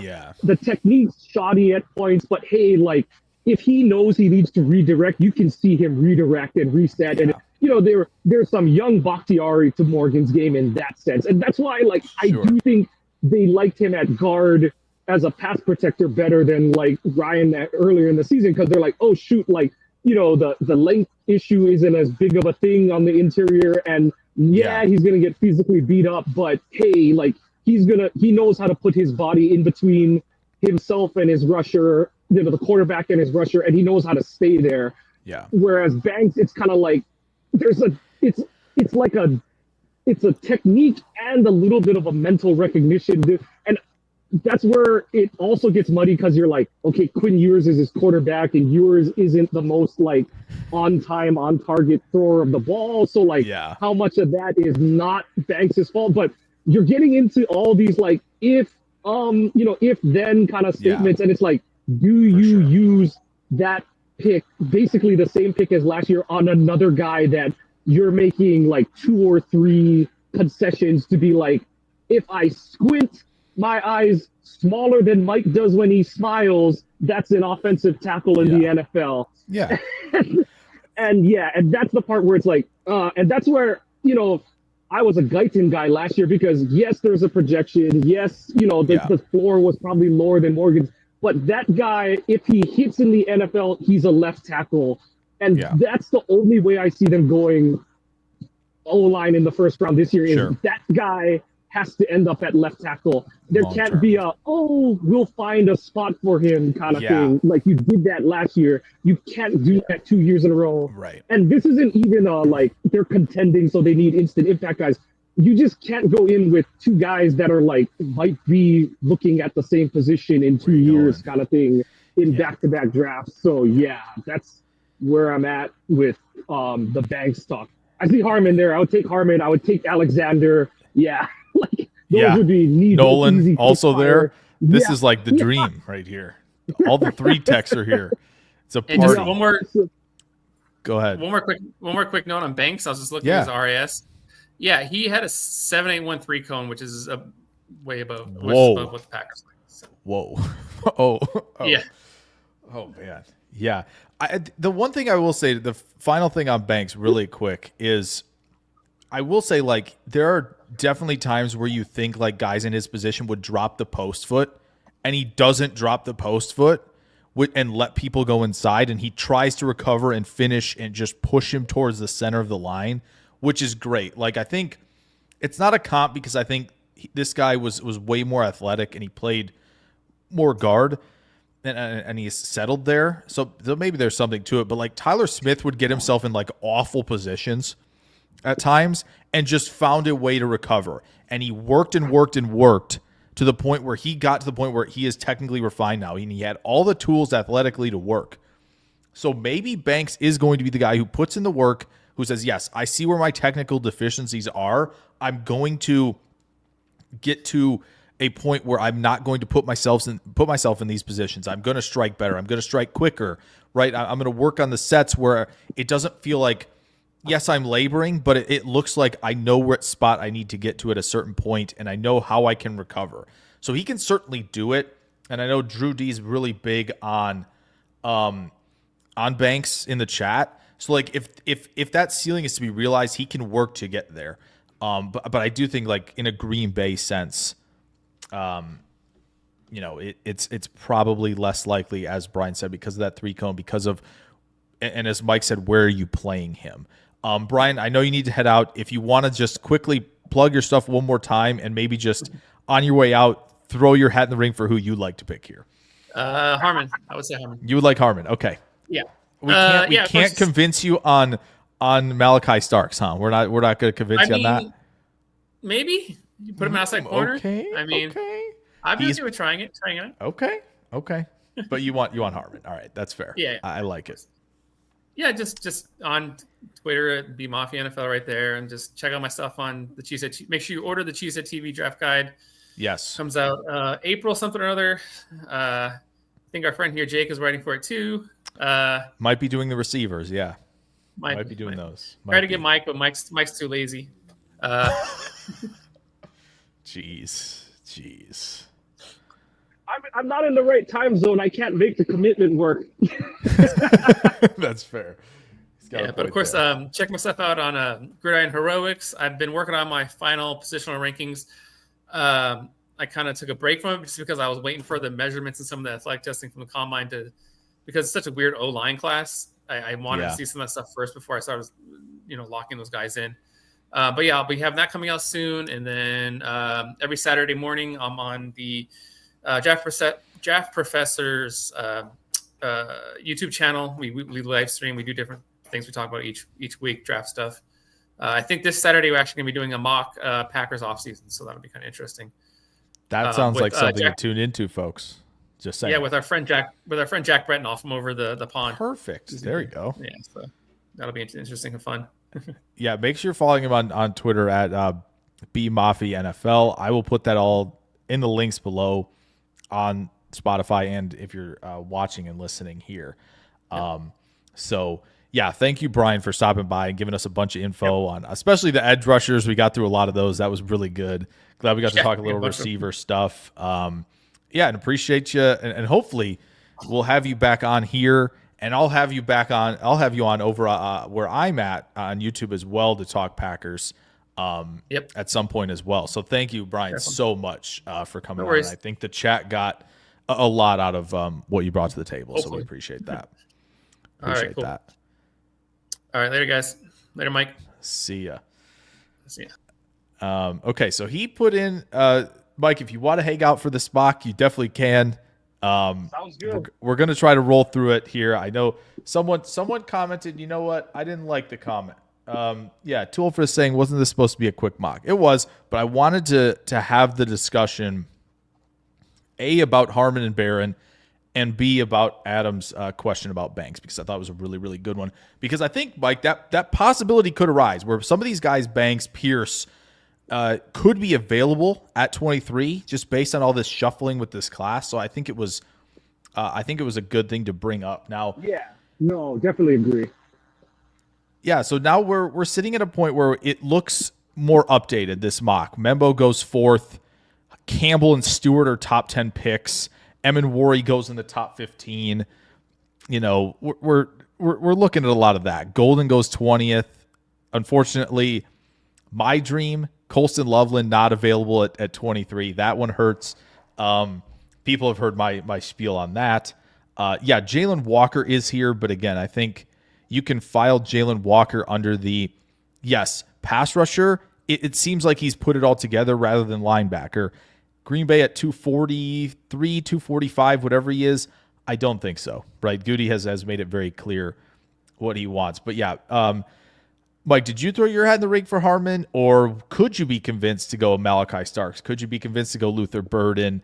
But with Harmon, Alexander, Nolan, it's a party of three techniques here at 23. Is that the direction you would prefer to go? Yeah, I think the knowing what we need on the D line, especially if they're depending on what you believe and what you hear about like who they're interested in free agency at corner, what you think they do or don't do with Ja this offseason, it kind of feels like they're in that like we'll figure it out at cornerback. We just need to fix our pass rush, and if that's what they're looking for, we kind of talked about it on the old preview for the D line where it's like they've got to figure that three technique out and edge. But I think at this point, the way that this board has fallen, you have those options at three tech, and I just don't know if you can pass those up. Burden would make my eye twitch. I wouldn't complain at all if that's the pick. My one guess is if they were to do that, they're absolutely convinced he can thrive as a perimeter receiver because that's what they need. Unless like they do something funky on the outside where like they basically say, Musgrave, you're a Z at this point. Like, forget tight end, you're playing Z or something. Right. Like, I just don't see a world where they're okay with having like two of their top receivers being predominantly slot guys, because then it's like, then you're like banking on Wicks figuring it out, which I do think he turned a corner the pole third of the season last year, but it's a lot to be riding on a season where you're like expecting to contend and stuff. But I could easily be talked into Malachi Starks, into Luther Burden, but I just think that between Alexander, Harmon, Nolan, I see the vision with any three of those guys. You beef up your interior pass rush. You give Rashawn interior push help. You give Wyatt another guy that is going to take eyes in the middle of the field.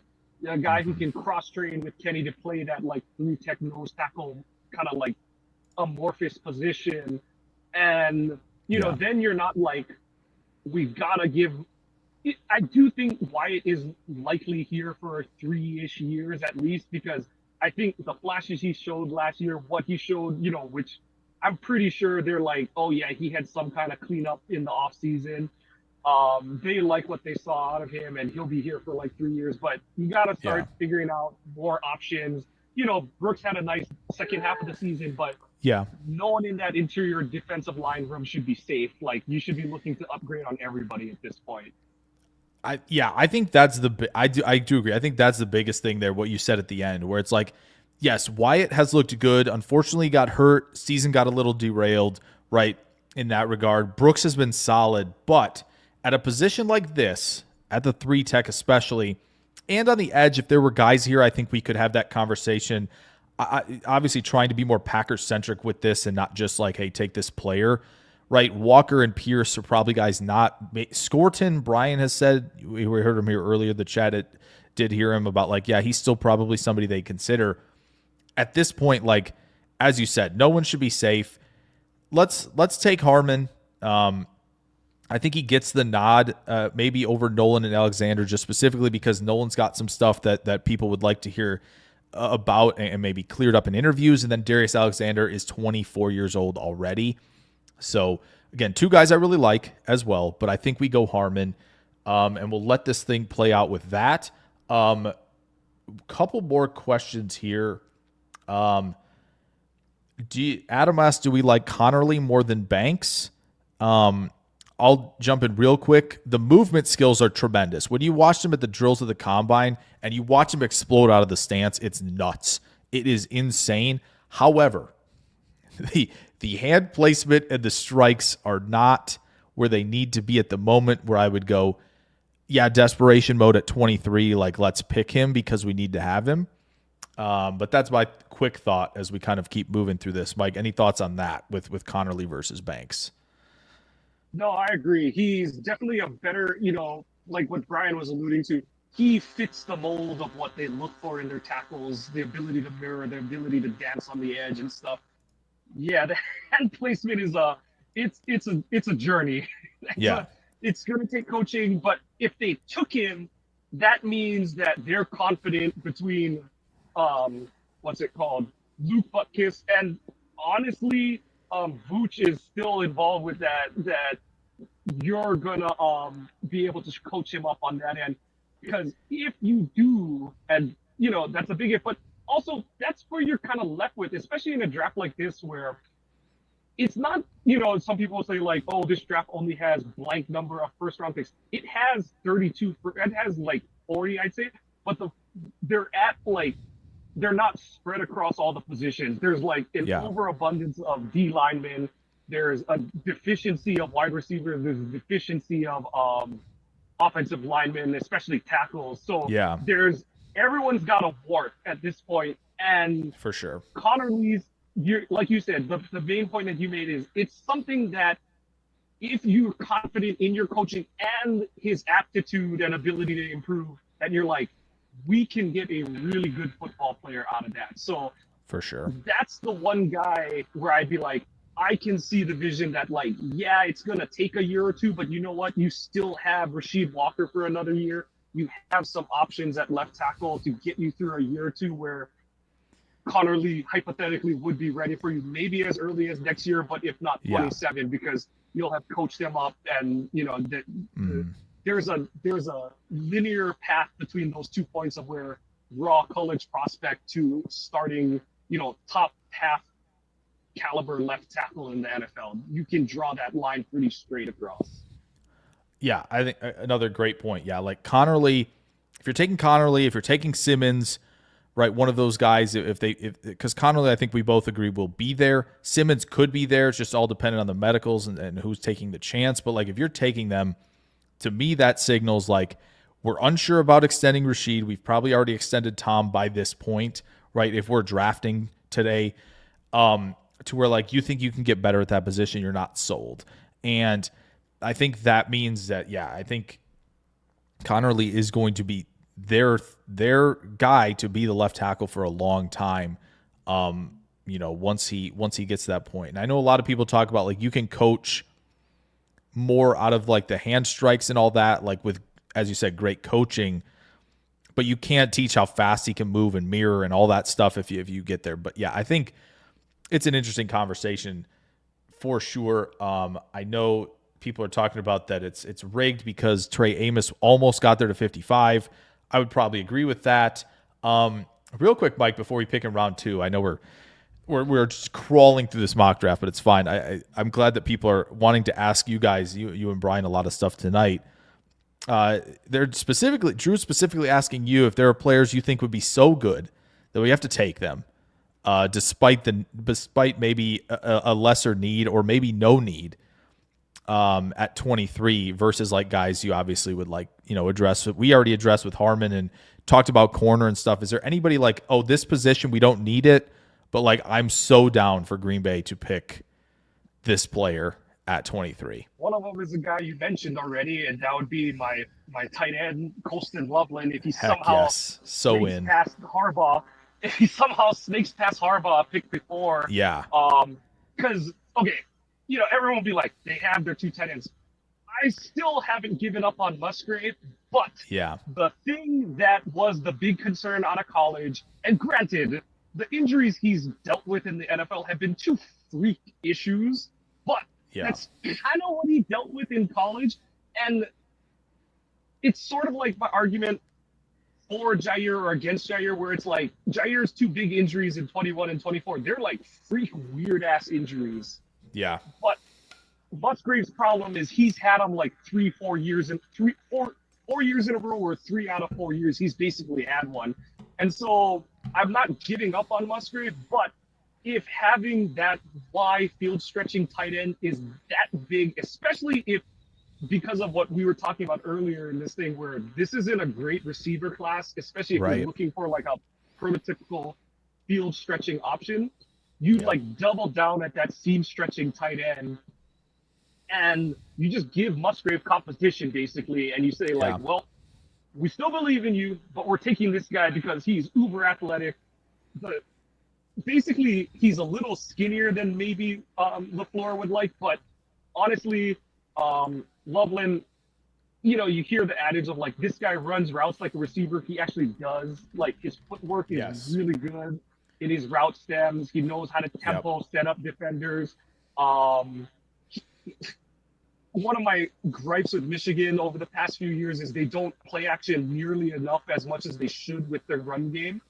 And he is so good at like faking a block, doing like, you know, they call it the lazy run, where it's like, oh, like I'm kind of, you know, kind of moving. You're like, yeah, I'm kind of moving, half faking out, like the run could come back my way kind of thing. And then he can sprint out. And if you go back to the 2022 Ohio State game, that's his touchdown that he scored in that game, because he fakes the block, goes out on the wheel route, and he's by the Ohio State safety, and you know, it's a perfect throw on the play.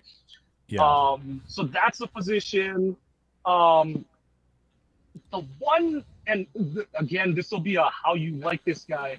Jihad Campbell is in that, you know, this is a discussion we had last year with Chop Robinson, is it's like, probably not an edge, but do you, and I do think Jihad is a little more linebacker than Chop was, and some of these other, you know, even like Jalen Walker is, do you take him to be your Sam and function that way? And then you have three athletic guys in the middle of the second level of your defense. And that one is a little more, it's a little more eye of the beholder. And, you know, like they definitely need another athletic linebacker. So I don't think it's as much of like a, they're good there, this might be a doubling down, but that's one of those where it's like, you're shoring up your third linebacker position, because that's another thing we talked about is like, okay, if you believe in Quay as your bike, and you kind of have to, because he's the only big guy out of the guys you've got between, you know, himself,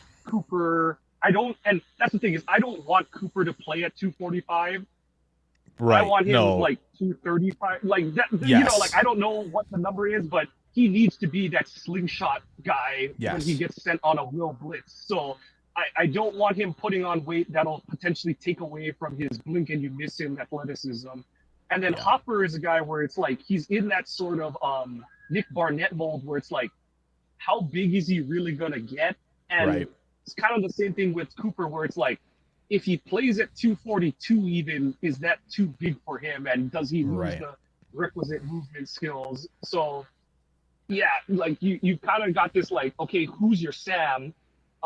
It's probably going to be McDuffie to start the season, but you want a better answer there as the season moves along. So that's where I kind of go in that front of it. But those are the two that like that come to mind right off the bat.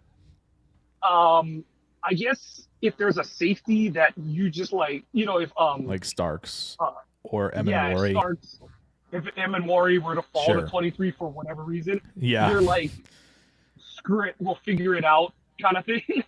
But yeah, that's the three that I'm kind of like, because I just think the draft is so deep. It's a great question, but I think this draft, like I said, there are definitely 35 to 40 first round worthy players. They're just heavily skewed at defensive line, and like there's like 15 to 20 guys across the interior and edge positions that I'm like, I would pick that guy in the first round. So there's potential that if those guys go, if the run on those two positions is way earlier than expected, that, you know, a Loveland, Jihad Campbell falls to 23, that we can have this conversation. But I just think that the way it'll play out, you know, you got quarterbacks who are going to get shoved up the board like they are every year. Some bunch of offensive tackles are going to be, you know, whether it's the Membus or the Campbells, where however you feel about Campbell playing tackle, you know, those guys are going to go, and then like do teams do the like, oh shoot, we've got to end, you know, we can't end up with no tackle. So you put, you know, everyone says like, how do you juggle all that?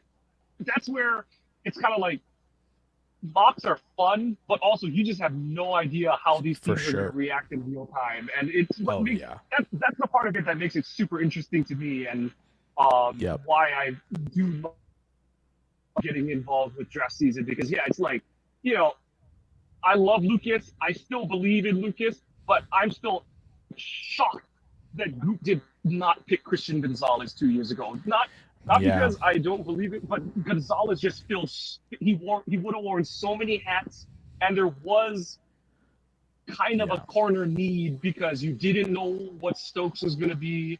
For sure. Yeah, and so that was one where I was kind of like, ooh, like, damn, like that's the one I would have. Everyone's like JSN and stuff, but yeah, that's. Again, I'm the master of like taking short answers and making them long dissertations, but that's good. where I would fall into that. You're good. Yeah, to both of those. I mean, yeah, I think safety will be interesting, especially because Starks. Maybe there's a chance Starks could even play corner, which is a nutty thing to say at times. But like, the testing doesn't bother me with Starks. You look at McKinney, you look at Bates, you look at Branch. These guys, the safeties aren't the elite athletes necessarily. Even again, Hamilton's RAS was elite.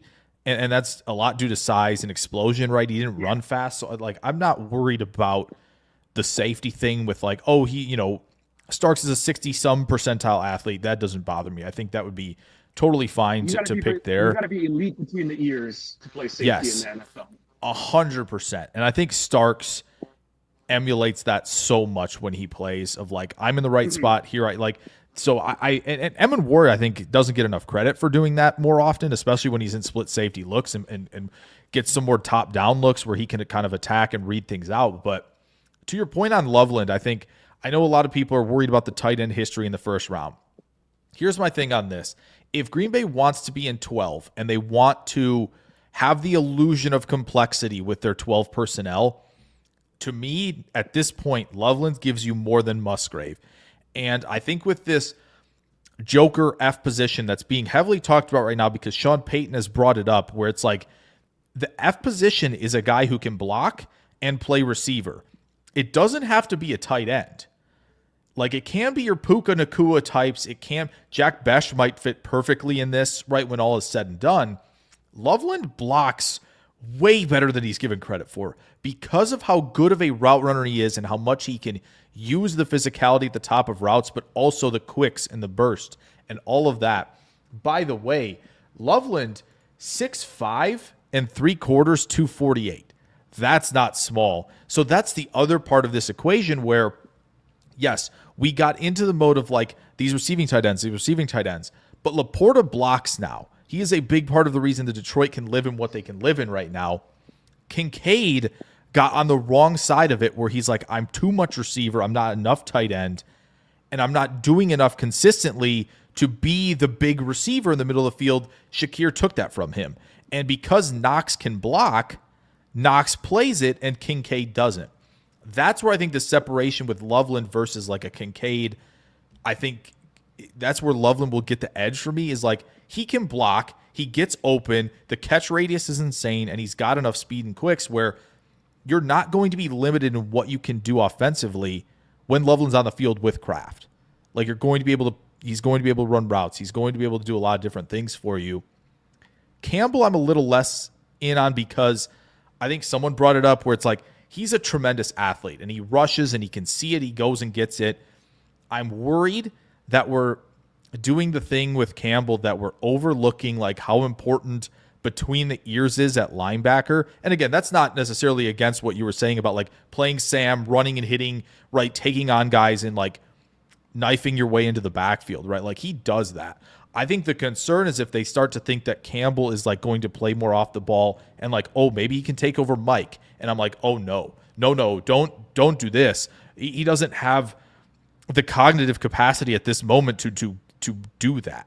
Teams are going to try, like, if Tampa Bay gets a hold of him, they're going to rush him sometimes because Bulls will do that. Like, they're not going to limit him to just doing one thing. And I think Green Bay, if they don't like Walker, if they feel like Cooper is just going to play what he does and Hopper can't take over, like, are they going to look for the mic and say, oh, he might be able to take that? That's where I'm like a little more concerned of like, hey, are the instincts there right now? That's my concern. And that's why but again, I'm 100% in on Loveland, a little more concerned about Campbell. Like, I think Green Bay should think about linebacker at some point, but it's like, I want to see a guy who's like stacking and shedding, being a stackbacker, get off some blocks for me, like get involved in this run game rather than just like, hey, look at me, I'm big, I'm fast, look how far I can get in 7 steps versus like, hey, I would love to see somebody like, to me at least from some limited viewings as I get to him more towards the end of this process, of like Kobe King for Penn State, who actually gets off blocks. Like, I'm very impressed with what I've seen there. If they want to go that direction, that'd be great. But yeah, I wouldn't be mad at the Starks, Emin thing at all, or Loveland, because I think, I think based on what the league is at, why the Loveland pick makes so much sense to me versus like, yes, I know the history of the OJ Howards and the Njoku, it took a lot of time. Evan Ingram maybe wasn't quite what everybody wanted to be. He's still in the league though and playing at a high level, but I understand the concerns about this. But I think Loveland fits well because he is, as you said, Mike, so good as a route runner, so good at stretching the field, but also like adds value as a blocker in more capacities. And so I would love that. I know there are many people who would be out of their mind, and it's like, well, if you want a passing game to go through a player and you don't get DK, you don't get Higgins, you don't get Devontae, and you're worried about it, it's like, well, maybe your wide receiver 1 was actually just a tight end in disguise all along. And I would love to see that. And that's honestly, it would be, I don't want to say it would be seamless, but it would be a lot of the stuff he was asked to do at Michigan, where he always played with a guy that was the quote unquote blocking tight end. He's a true freshman. He's playing with Luke Schoonmaker. Last year when they won the national championship, AJ Barner was yes. blocking, he comes over from Indiana and was just a revelation as a blocking wide tight end. And just freed up Loveland to just do whatever on offense. And like you said, he gets this bad rap for being like, he's the tall, skinny, athletic tight end who doesn't block. It's not his strength, but it's not because the dude's not trying. You get film of him blocking. The effort is there. The compete is there. There's some technique stuff and just flat out times. A lot of the times he's getting beat, it's because Caleb Downs is that kind of athlete is shooting a gap on him, and it's like, it takes him that split second to recognize it and try to pick him up, or it's a strength thing. And it's funny because it's the highlight play of Michigan's national championship run. It's the Blake Corum touchdown against Bama in the Rose Bowl in overtime, and Loveland.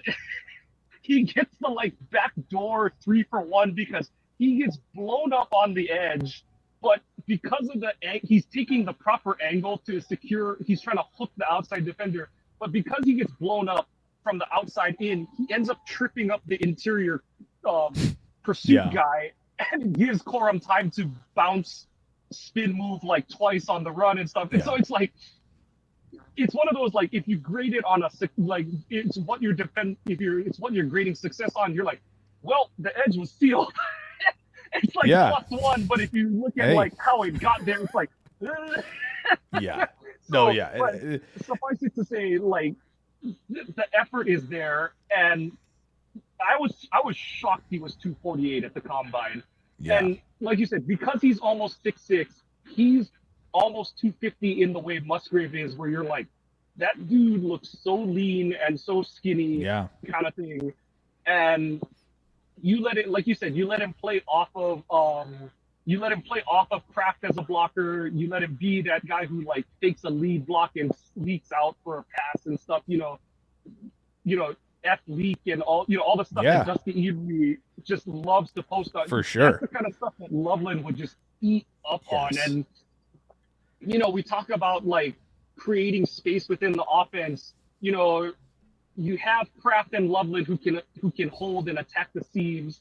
You have a Wicks or a Dobbs who can run a precise dig route. That dig route that's got to be at 12 to 15. Those two guys are going to do it, hold their space, and it's going to create that umbrella space where Reed can just operate it. And like I said, he's got to catch the routine ones, but that's how you. Like you said, it won't be your traditional wide receiver one, but if you get that tight end core that can just absolutely eviscerate the middle of the field, it really does wonders for the rest of your coverage. Because with a tight end, what makes it so weird is it's most teams are who do we put on that guy? And Loveland, Michigan hated to do jump ball situations. And Loveland was the one guy that they're like, fuck it, that guy's down there, we're hucking it up to him. And like, and it's one of the parts of McCarthy's game as a prospect that you're like, he doesn't throw a lot of 50-50 balls. Loveland's like the one guy that you're like, oh, Yeah. he took a chance there kind of thing and Yeah. stuff. And it speaks to the caliber of player that he is. So yeah, that's one that, again, I'll need to be bailed out of jail if it happens. But I just don't Me see too, a buddy. way he Me makes too. it past- I don't see a way he makes it past 22 unless Warren goes 22 to the Right, Chargers. yeah. So yeah, that's the only way I see him getting past Harbaugh. He might not get past Peyton. Heck. So Yeah. you have to clear probably 2 hurdles, unfortunately. But yeah, I mean, ancillary pieces in the run game, like for the ancillary parts of the run fit, like he can take care of guys. Like I don't think I'm as concerned there. It is more You're of like, not asking him to be your point of attack blocker. That's the thing. And I know some people will say, like, doesn't that make you, isn't that a tendency and all that kind of stuff? Not really, because, you know, Kraft has proven he can be the point of attack guy. Yeah. Loveland's going to be he's going to be the wham slip blocker. He's going to do your, like you said, like pseudo lead block.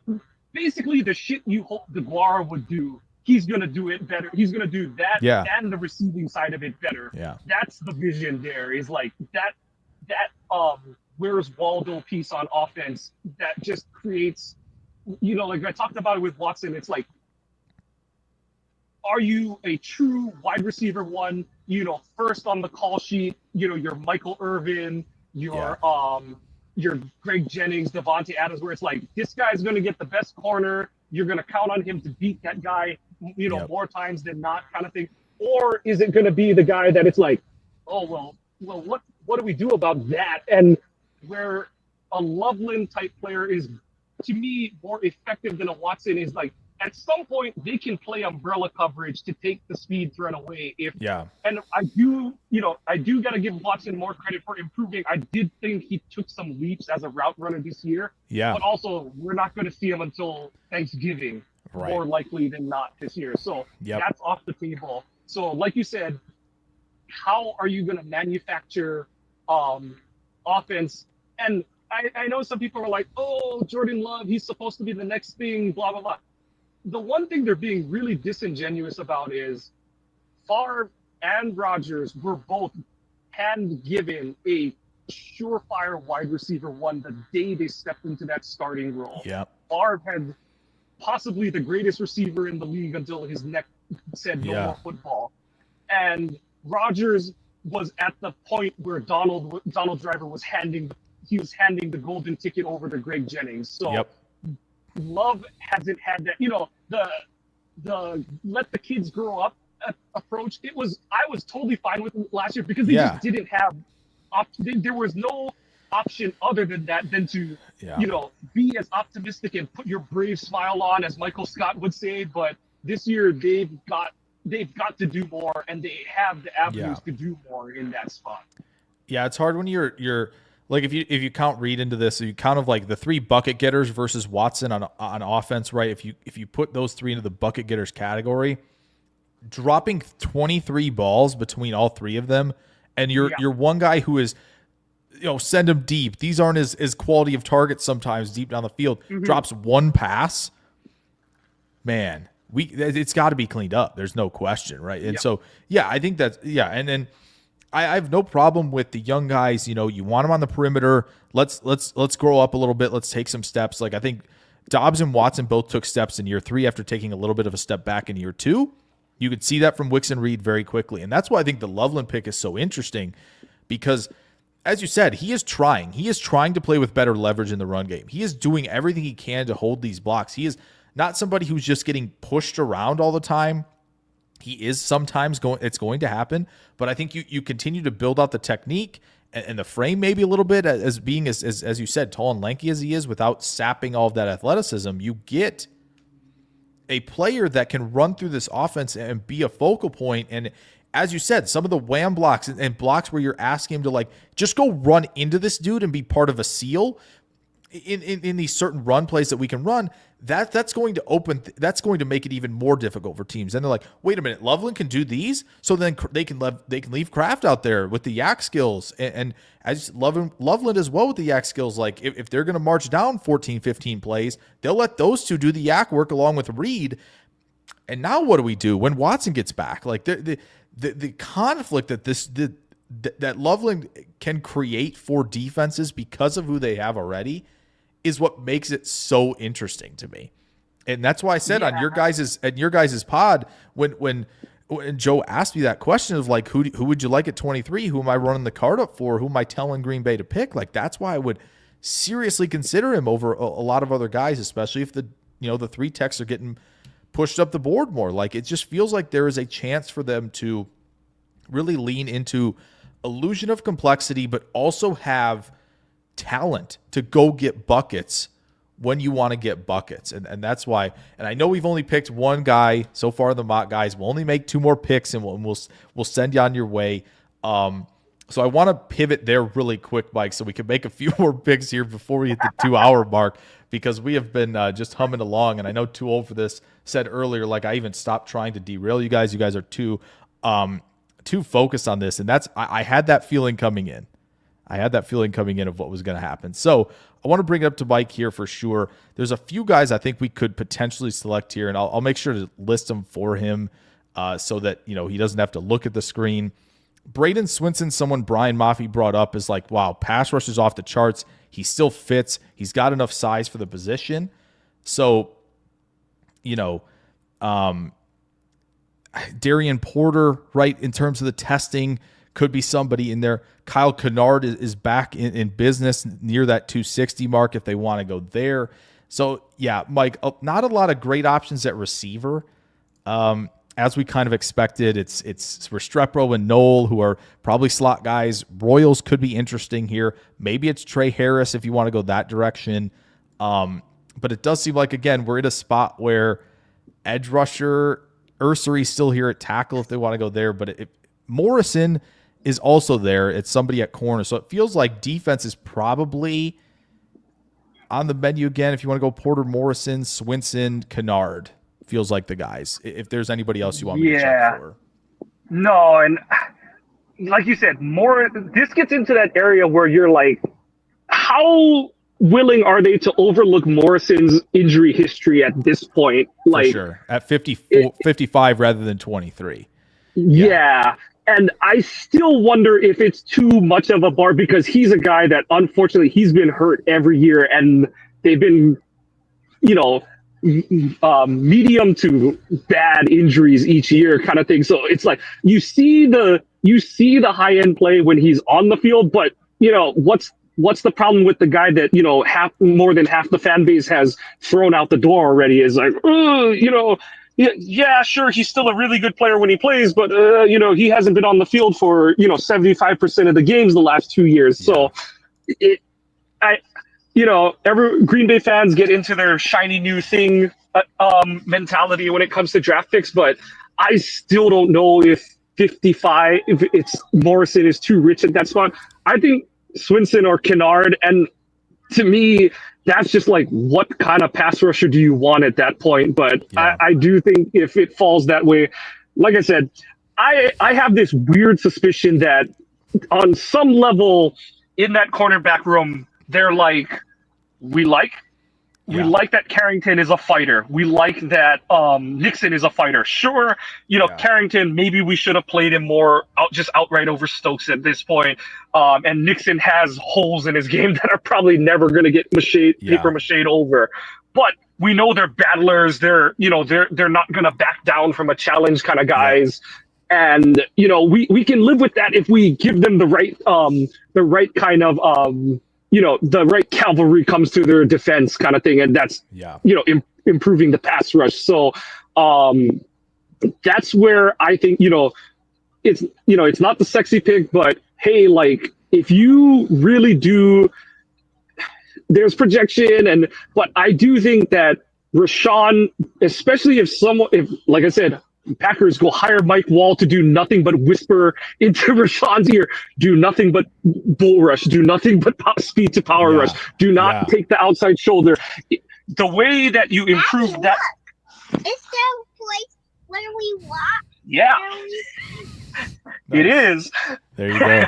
But the way that you help Rashawn, because I do think he played a lot better than people gave him credit for, but he's not your deconstruct the pocket on his own kind of rusher like a Crosby or a Garrett, Myles Garrett, or a Bosa when he's at his best. He's not that kind of player. He's For a sure. I'm gonna use my superior strength and athleticism to just collapse the pocket, and along the way, if I'm in reach, I'm gonna pull the quarterback down, kind of thing. He'll sneak attack and get a speed sack every now and then, and I do think that's like one of the disease of me kind of thing, because it's like it worked that one time, and so. But if you get an interior pass rush, that plays up his ability. It plays up Lucas's power game, and you just keep adding pieces to that edge room. That and obviously, I would love. Ezuraku speed bend. I've always been a guy that's like, you give me a bendy edge guy and I'll be so happy. But Good has said that he prefers the power guys because there's the bonus of them holding up in the run game. And so you just continue to add to that room. You continue to add pieces to that part of your game. Can I interest you in going bold here because Henderson's still on the board? Get your Jahmyr Gibbs? Question mark. Ooh. Honestly, you know what I I'm would saying? be more into that. I would be more into that if they didn't have Marshawn Lloyd in the garage. That's very fair. Yeah, I think that's a very fair argument there. Yeah, that Lloyd we still want to see. It's just a question of like, hey, does Green Bay kind of like look at themselves in the mirror, go, yeah, if Lloyd's the guy who's hurt all the time, this, we could be in this kind of right. It's almost like the Loveland conversation a little bit in terms of like, hey, Musgrave, it's injuries, but it's a position that I think, not that tight end isn't deep in this class, but running back has speed in a lot of places to where like I only bring it up because of how explosive Henderson is and how he could change it. But like, it feels like there are less of the Lovelands, Warrens in this class than no, Drew, we didn't pick Loveland in the first. No, we picked Harmon. We were sensible. We're dreaming. Sweet nothings. Yeah. No. We took Harmon. We were sensible. I can prove it. It's right here. We took Harmon. All right, but like just like the Henderson thing is if you go sensible to me in the first, right? If Henderson's still sitting here, which I don't think he's gonna be sitting here at 55, but he is here. It's like, man, how would you do that if you've been sensible? But I think Swinson or Porter, if they like the athleticism, they want to bet on some traits at outside corner. But I think Kennard makes a ton of sense.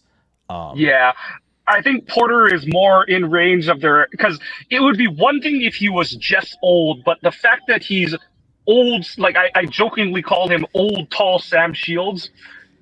Like that's the part where I think they'll have it's too like he's old and he's only played corner for 1 year where it's like okay, like he should get better, but also what if he doesn't just because he can't teach an old dog new tricks kind of thing and stuff. That's kind of where I do wonder, but also I wouldn't be mad if they picked Porter there because I always say take the athletes and teach them how to football. Yeah. Yep. And Chris, and you bring it up here with this question: isn't Porter very raw? For sure. He didn't. I don't.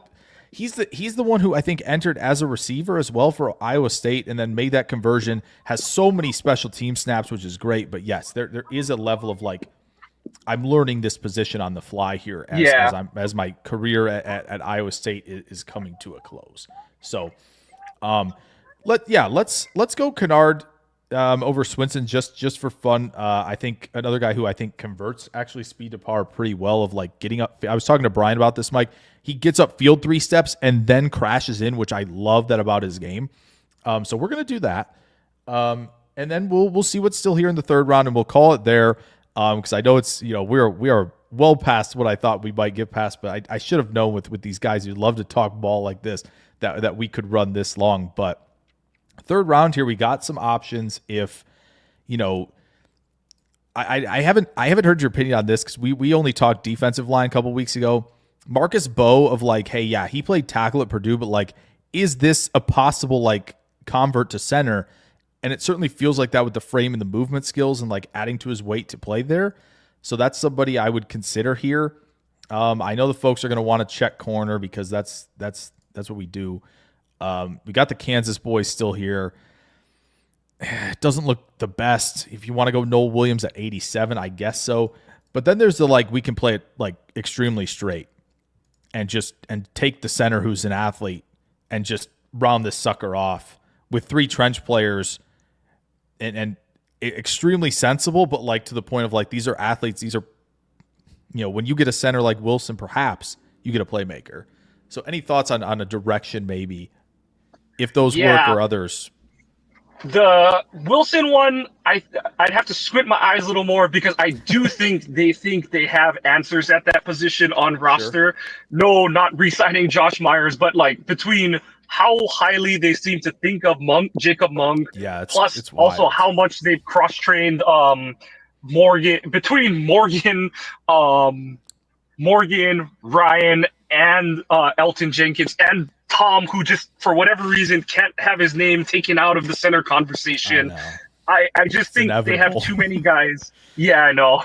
They just have too many guys who I think they think like they said it about Tom just last offseason. His best position is probably center kind of thing, and I think they feel that way about those guys all on some weird level. So I wouldn't be mad pick, but I just think that they'll look at it as like we've got really good options in the room there. One guy I would be willing to shoot a little high on. Fannin would be a little bit of like that's one of those like everyone's gonna say about the testing. I like him way better than how he tested. I never thought he was gonna win the underwear bowl. Isaiah Likely situation potentially on our hands here. Yeah, and for everyone not understanding the reference, Fannin didn't run good. He ran faster than Likely did at the combine. So that's the other thing. Likely ran 4.8. Yeah. And Fannin, it's weird to say because he has this kind of funky. I don't know how to describe his running form. I think he looks like a stocky Forrest Gump, where he's like really upright and his knees kind of kick up when he runs and stuff. Like I said, I don't have a good explanation for it, but he does have a kind of funky running form, but just productive when Bowling Green played some higher competition as well. So I could definitely get on board with that. I don't think anybody's going to be in here. He does have a lot of speed, Isaiah Bond. My problem is Isaiah Bond at the catch point can frustrate me to no end. It's like watching him retreat on balls and not attack. Watch him weirdly funnily jump, which I've defended guys who have jumped before, like Garrett Wilson, because I think he sets up the explosion after the catch a lot of times when he's doing it, and he's also trying to square himself up when he contorts to catch the ball in the air. So I've defended him. Bond is like, just run through the catch point, my guy. Just run through the catch point. Yep. What are you doing? And so like that's the one concern there. So it is a strange spot, but if we want to go center, it feels like the spot to do it. Wide receivers kind of either you take the guy who I just said, you go smaller with Horton, who's like sub 180, or you take the guy who's 154. We know they're not doing that. Right? Like we know they aren't taking the 154-pound guy. So, yeah, I know a lot of people in the comments saying, like, yeah, you should have taken corner in round 2. It's possible. It's possible they take Porter, right? We just made the call to go edge. Listen, I know he's small, but, like, man, Kobe Bryant competes his butt off at the corner position. And it would be, like, such a, like, hey, Kobe, just eat some Culvers, bro, and we're straight, and we're moving forward with you to come join the room. So, like, because I know Dorian Strong is smaller. Parrish is also smaller. He's like 5'9". He probably fits better as a nickel. Mello Dodson could be the guy you throw outside, but the athletic testing for a corner was not great. It was a little bit of a struggle. And there are some on his film. And on his film, you're kind of like, is he athletic enough already? And you're kind of like, oh, no. The two guys that I would be willing to take a gamble on at this point are Noel Williams and Zy Alexander. Okay. If not for they at least have the build, the requisite athleticism, and the ball skills. The ball skills, this isn't the point of the draft where with corners, I'm like, okay, I'm not getting, there's some other wart on their game, but if you at least tell me that this guy can find and high point the ball as a corner, Yeah. I'll live with that gamble at this point of the draft kind of thing. Because, hey, at least, he might run himself into 2 or 3 interceptions kind of thing. So, yeah, that's where I would kind of lean. Yeah, we're kind of in the muck at this point of this weird draft. Spot because everybody's so used to getting Azareye'h Thomas on day 2, and when they do these mocks, I have some bad news, folks. I think it's over. I don't even think 55 is a possibility anymore for Azareye'h Thomas. No. I think he's too good to be there anyway. The Riley part of the equation at corner, I know we're trying to wrap up, guys. I promise. And I know we're doing our best, but we're and I know too old for this set. You were being positive when you said that. Yeah, we took that as a positive way when you said you couldn't derail us. That was definitely no slight to you. You did your best, but yeah, I'm glad that everybody's enjoying this. The Riley part of the equation is they played more zone in 23. It looked good. They played more man in 24. Didn't look as good. You're not going to play a ton of man in the NFL, and him coming into the 190s at the Senior Bowl and competing and looking really good in that regard really turned the corner for me because I thought he was going to be sub 180 when he went to Mobile. I'm like, oh, we're not talking about it anymore. So yeah, I think it's corner or offensive line here because I just don't feel like the options are super plentiful. Unless they want like Milam to play guard or you like Charles Grant, right? Like you like the testing of Charles Grant and you feel like he could do something. So what are we thinking? What are we thinking here as we kind of round this out? Any direction you want it? I would throw my dart at whatever the best corner you got at this point. Whoever, okay. Like I said, I'm a Noel Williams, Zy Alexander guy. Like you said, if you go Quincy or Kobe, I think at this point, because, they might like the guys, but they do need to add guys to that room. Because at this point, especially if they've gone down the road of getting rid of Ja, it's like, okay, so your room is Nixon, Valentine, and I guess Kobe King. So it's like there ain't much in the room at this point. Yeah. All right, let's go Noel. I like it. I think there's enough size there. He plays physical, right? If you're going to play the off coverage, he does a great job of walling off, a lot of in-breakers when he sees them coming, which I think is really good as well. Yep. So, let's do that. And we can kind of call it there. I know there's 5 more picks on this, but I feel like this is a kind of a good place to look at like, okay, it's all defense, folks, but like, as we know, you never know how these things could turn out. Before we head out, one, hit the thumbs up on the video. That's for you, chat. That's for you guys. Because that'll help us for sure over on Derailed. But, Mike, anything you want to plug quick before we call it a night? And obviously, I appreciate it. I know you were kind of like, wasn't sure if you were going to make it. And I appreciate you hanging out for as long as you did because your insight is awesome. You and Maafi together, it's a blast. We got to do it again. There's no question. But, yeah, any parting thoughts or just, where they can find you as we kind of close this out tonight? Yeah, so like I said, this is a draft that it's so hard to project right now because it's going to be heavily dependent on what they're able to do in free agency. Like I said, if you go out and the first week of free agency, you sign Josh Sweat and Milton Williams or Josh Sweat and DJ Reed, not that you don't address those positions early in the draft still, but it opens the door for our Colston Loveland fantasy if he's there at 23 and stuff. So, and as much as I like some of these prospects, getting the relative sure thing in a Sweat or a Milton Williams, it's such a better staple for because that you've got that bird in the bag kind of thing going into the season. So that's where I would say, we've spent 2 hours on this thing. We talked about it so much, but within 10 days, our outlook on the draft could look very different because of who they're able to snag in free agency. So that's the big one. And just want to say thanks for having me on. Always love to just, like you said, hop on, talk ball. You can find me. I co-host the Ohana Packers Edition podcast with Iowa Joe. We're in the midst of our pre-draft previews. Ironically, we're talking O-line this week. So check us out at Ohana_Packers.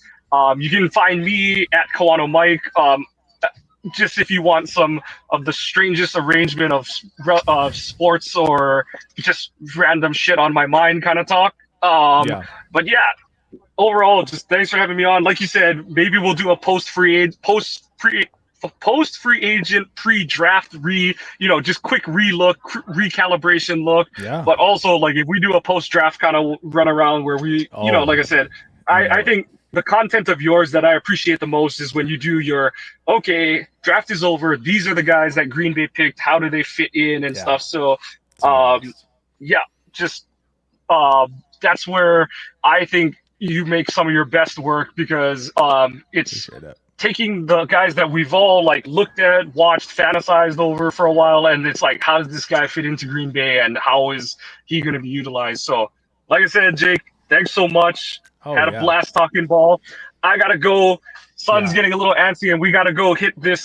We gotta go hit one of these Girl Scout cookie stands to get my wife some Thin Mints. So we're on our way out. There you go. Thank you so much, Mike. Appreciate it. And as I said, we gotta chop it up at least one or two more times before the draft, if not here over on my stuff. And as you said, post draft, it'll be a lot of fun. So make sure you guys check them out. I know Too Old for This said that he saw it.